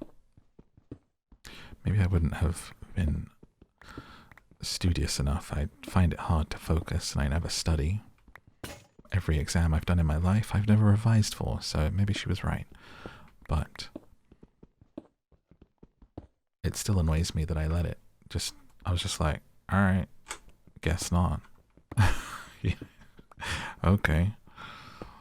But these days, if someone said that to me about anything, I'd go, John Lockett, don't you tell me what to do or what I can't do, and I am going to prove you wrong. So, what was the question? Can't remember. Was there even a question, or did I just start? Oh, mysteries, right? Yeah. And then, like, when I was at college, my friend was doing the college paper. And, like, I said, can I have a column? And, like, I wrote the column on it, and it was all, like, world's mysteries and secrets and stuff that was going to be in the college paper, and then they just, like, didn't put it in. Trying to withhold the truth from the people, you know? Little Morph had his little Mulder moment. Little Fox Mulder moment. Writing for the college paper about the mysteries of the world, and they didn't do it. So yeah, in another world, there's me doing that. Maybe that's where I'll just, like, when I get all this YouTube stuff going, right, and it's all taken over, maybe I can just, you'll be like, what's that sound in the background of you recording the podcast, Morph? It sounds like you're in a rainforest. And I'm like, yeah, I'm looking for Molokim and Mbembe out here, you know, in the deep jungles of Africa. I'm looking for a living dinosaur, baby. But I'm scared of, like, travel and insects, and so, you know, probably not. Nice dream, though. I mean, it would be content these days. Morph's adventures to find Chupacabra and all of the cryptos of the world. Cryptozoology. Finding Shangri-La. But I don't appear on camera, so it's just a voiceover and a shaky handheld, and you feel like you're watching the Blair Witch, I guess. I don't know. Who knows?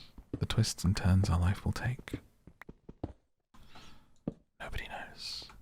That's why it's so exciting.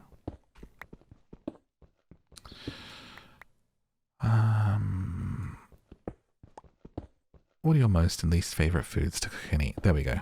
Right to something a bit more simple. So I have prepared meals, because cooking stresses me out. I'm someone who will stare in the fridge and the cupboards for like 30 minutes and then decide I'm not hungry and just starve. So I've done that literally so I'm getting the vitamins that I need. So that's all kinds of stuff. But in terms of me cooking, I love making spaghetti. I make a really good spaghetti. I love doing homemade pizza. And by homemade, I mean buy the base and put the toppings on and put it in the oven. I ain't making the dough. Eating pizza, Chinese food, spaghetti, chips, fish and chips in it, mate. Love those. Love takeaway. But since I've been getting prepared meals, I haven't been getting takeaway very much. So it's like done in the perfect amounts of what I need to eat and like calories and stuff, so that's quite satiating and doing me very nicely. And I understand that it's a pretty bougie thing, but it helps me so much that it's so worth it. And I would rather like spend my money on that than like going out drinking or clubbing or something or on other stuff. So I feel like that's my reward, and like it helps my life more than going and wasting it on a meal out or something. But I mean, who doesn't love like pizza, lasagna? Like I grew up loving Garfield, and I'd be like, he likes lasagna like I do, you know? I like lasagna as well. I haven't found a single iron node, and I'm a bit scared that I don't know the way back out. Freaking out, man. Let me get out of here. Claustrophobic, Darren. There we go. Getting a bit of space now. Phew, I can breathe again. Wonderful. gets too quiet in those mines. Need some cave ambience or something. Bum bum bum bum bum. Put down the boat. There we go.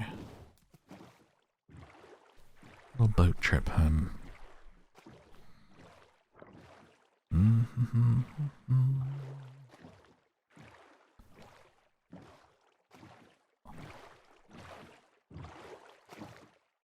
But yeah, people really liked my first time playing Minecraft and asked me to continue that, so I might do that series. Maybe I'm not committing to a series. I'm terrible with series, you know this, but I may return to that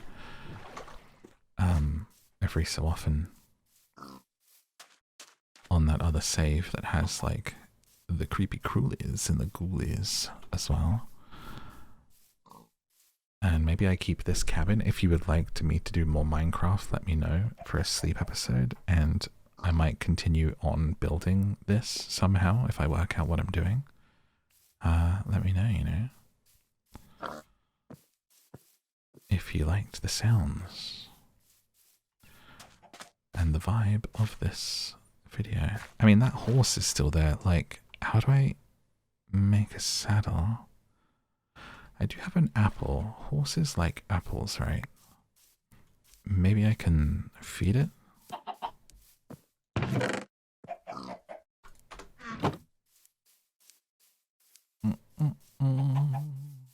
I'm taking an apple to the horse. Maybe if I made some hide, I would unlock a saddle recipe. The beautiful brown horse. Okay, gonna try and feed you. Here's an apple. I was riding it. I fed it an apple and then I was riding the horse. No, wait. If I right click on the horse, I get on its back. Okay. So I guess it ate the apple though, so I guess if I make friends with it, it won't kick me off. Sorry, I like gasped when that happened because I was not expecting that. I'll edit the gasp out so I don't wake anyone up this close to the end. Well, that was exciting. It actually ate the apple and then I got on its back. Okay, so as the sun goes down, let's go take a chill inside with the fire. Do some final thoughts. With the fire bustling away. So first of all, I want to come back to that K-pop question real quick and give you guys who I'm listening to. So I'm just going to pause this screen. Actually, let me pause it because it looks weird if I just alt tab. There we go. I'll put a pause up like that. This will take 2 seconds for my K-pop people. So as you know, Twice was my most listened to song. I used to have the Twice, I made a music video. That was like my entry into K-pop early on, was Twice, What Is Love? And I made the Animal Crossing music video, which I took down during the time that YouTube was saying it was like other people's stuff that was on my channel, and I thought maybe that triggered something, so I got rid of it. But that did exist, and I love them. Igloo, Kiss of Life, obsessed at the moment. What else is in here? Illit or Alright. Esper I like a lot of songs by. Baby Monster have some okay songs. And Hypen got some good stuff. EXO, Only If You Say is good. Le Seraphim, I like the Le Seraphim stuff. Stray Kids is good. I do like that Rockstar Lisa song, but it's very commercial, and that's because it's that producer. That is it Ryan Tedder or someone? But you know, it's a decent tune. Supernova. ITZY. I haven't listened to them recently, but back when I was like really into the old Twice stuff and getting into it on stream, loved ITZY. ITZY Wannabe was like my favorite song. And then who else is in here? That Maniac song, but that's the only like Viviz song I listen to. G-Idol, of course. DPR Ian, The Boys. Who else is in here? Like Sheesh by Baby Monster, that's a good song. Woke Up, XG. XG are number one for me. Some people say they're not K-pop. It's a global group. They're Japanese, but XG, number one. Probably like the more hip-hop XG stuff than the newer stuff. Newer stuff's nice, really catchy, might help them get bigger, but like going back to like XG and Girl Gang, that's like where it's at. Cosmic by Red Velvet, I'm in love with. Will always love that. New Jeans, love New Jeans. My second favorite listen to, honestly, Supernatural by New Jeans, incredible. Atiz, Rise, Boom Boom Bass, that's a good one. IVE, Ascendio. Los Seraphim.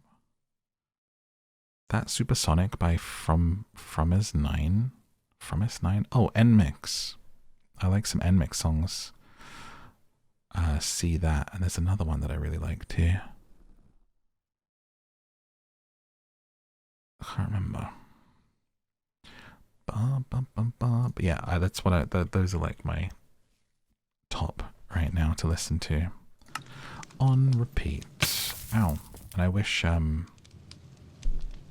the fire sounds had played nicely for us whilst I was going through that. Let's get cozy. Come into my little area here and sit by the fire with me, darling. Welcome to my house that is filled with smoke and took us many hours to build today. You're welcome here anytime. I'm like, would love to go to the K-pop concerts. Who is it that I saw is coming here soon? Who was it? Someone's here next year that I thought, oh, that's tempting. I can't remember. Maybe it was Kiss of Life. But I almost went to the XG thing. Hang on, let me get me comfy in my chair right a second. Hang on.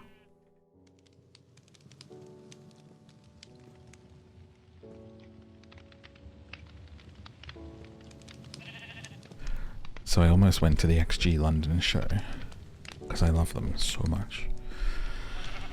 But I just thought, I can't go there on my own.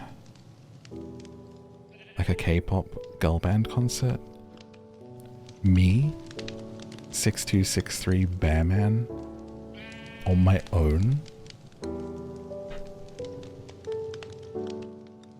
And I thought maybe if I got a standing ticket, I could just go stand at the back, but standing was kind of sold out. I could have gotten them. I thought if I got a seat, I just would have felt, and this is silly, but I would have felt, maybe me sharing this will help people feel something, I don't know, but I felt like I would feel out of place if I got a seated ticket and I was just like surrounded by a bunch of like teens or something. And it was less so me feeling out of place as much as like I didn't want to impose on anyone else's enjoyment of it, you know? Like I'll just watch a video of it online, it's fine. But yeah, I just thought I can't go stick out like a bloody sore thumb, you know?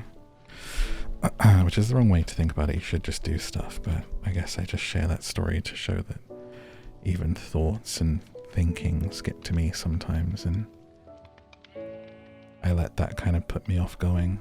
Plus, it's like a nightmare to get into London for a concert and leaving and getting home on time with the trains and stuff. So there was a lot of reasons where I just thought, nah. But a little bit of me regrets it. I would have loved to have seen them live so much. The issue is I don't really like dance or sing at concerts. I like to just like watch and chill. And that's fine if you go to metal shows and rock shows, because 90% of the people there are like that. Or just like introverts listening to music. But at K-pop stuff, man, they're singing along, they're dancing, they're waving the lights. And there'd be me just like standing there watching, and I'd be loving it inside, but outwardly like people think I'm having the worst time of my life. And I didn't want to like put that on other people, you know? So I let everyone else enjoy it, and I'll just watch a video. which I think goes back to a time when I was a kid, because my dad's always done lighting for all sorts of stuff, but part of it is concerts back in the day.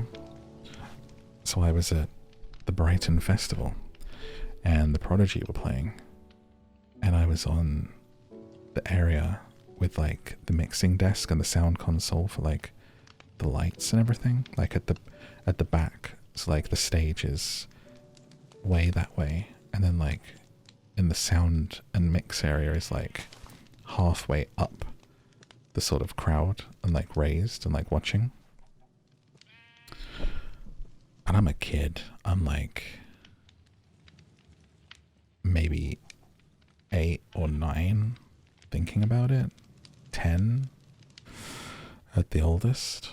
And I loved the Prodigy. And I was just like enjoying myself, standing there watching and just thinking like, this is amazing. I'm loving this. I love this band. I'm loving this music right now. In my own world, enjoying it in my own way. And this random woman goes like, are you okay? Like, are you enjoying it? You know? I was like, yeah, it's great.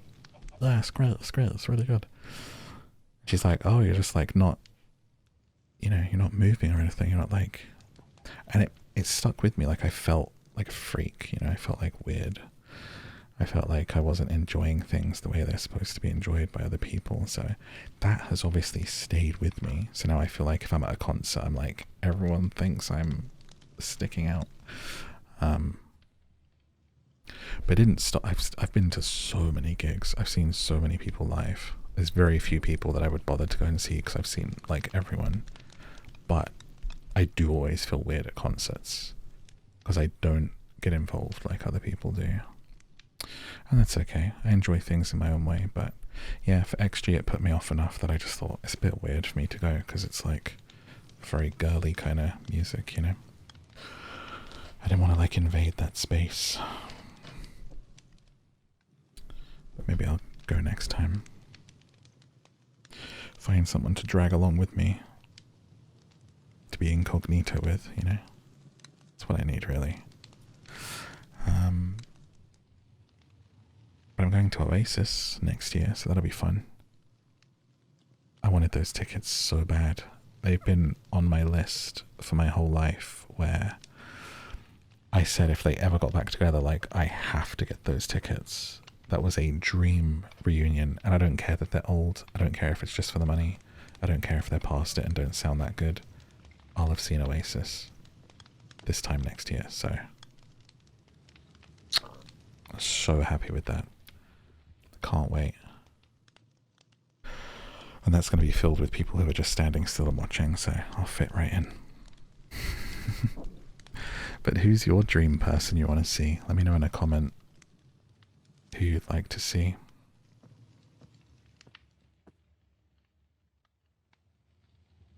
At a concert. The only people I like missed seeing that I wish I could see are kind of past now, so as sad as it is, nothing you can do now.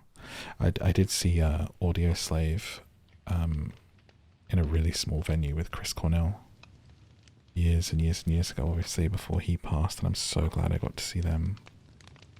Never got to see Linkin Park with Chester, unfortunately.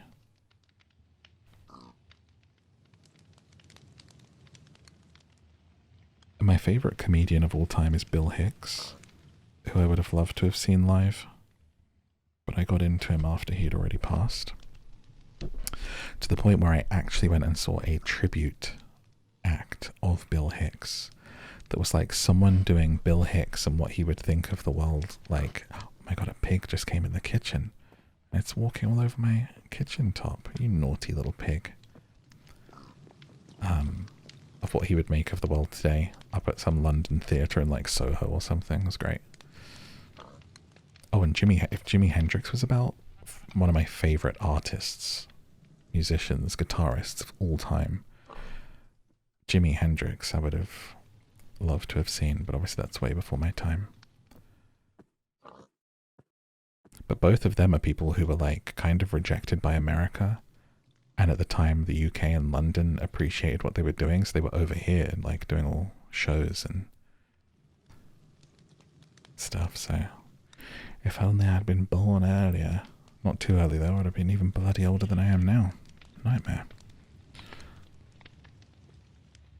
But yeah, let me know who you'd love to see, who's still around, or who you wish you could have seen maybe. Be a cool thing to hear from people. Look at this beautiful area. I think we did pretty well. You know? This was meant to just be a really rambly one, but in terms of like playing the game too, I think I did okay. I understand for most people this would probably be like 10 minutes of the game, but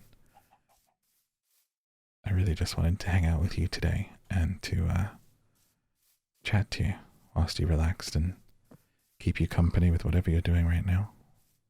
So I hope I did that. And it's probably a good place to head to bed myself in here and put a pin in it. So depending on when this goes out, it should definitely be going out before Christmas. I hope you have a wonderful rest of December and happy Christmas if you celebrate. If you don't, happy holidays, and I just hope that you have some time off from work and treat yourself, you know. Even if you don't celebrate Christmas, use it as an excuse and an opportunity to remind yourself to take some time for you at the end of the year, you know, end of the calendar year, to just do some things you enjoy and treat yourself, because you deserve it, okay? So we tuck into bed, put our head on the pillow, and get down to sleep. Thank you for watching. If you're still awake, do go ahead and make sure you like and subscribe before heading out for more videos like this one. You can check out the videos on the screen for the other episodes in this series, or head over to the podcast, Down to Sleep, and listen to me read audiobooks and bedtime stories to you for free to settle you down, help you relax, and get down to sleep. Let me know in a comment if you have any questions for the next episode, or if there are games that you would like to see me play as part of this series. And until next time, thank you.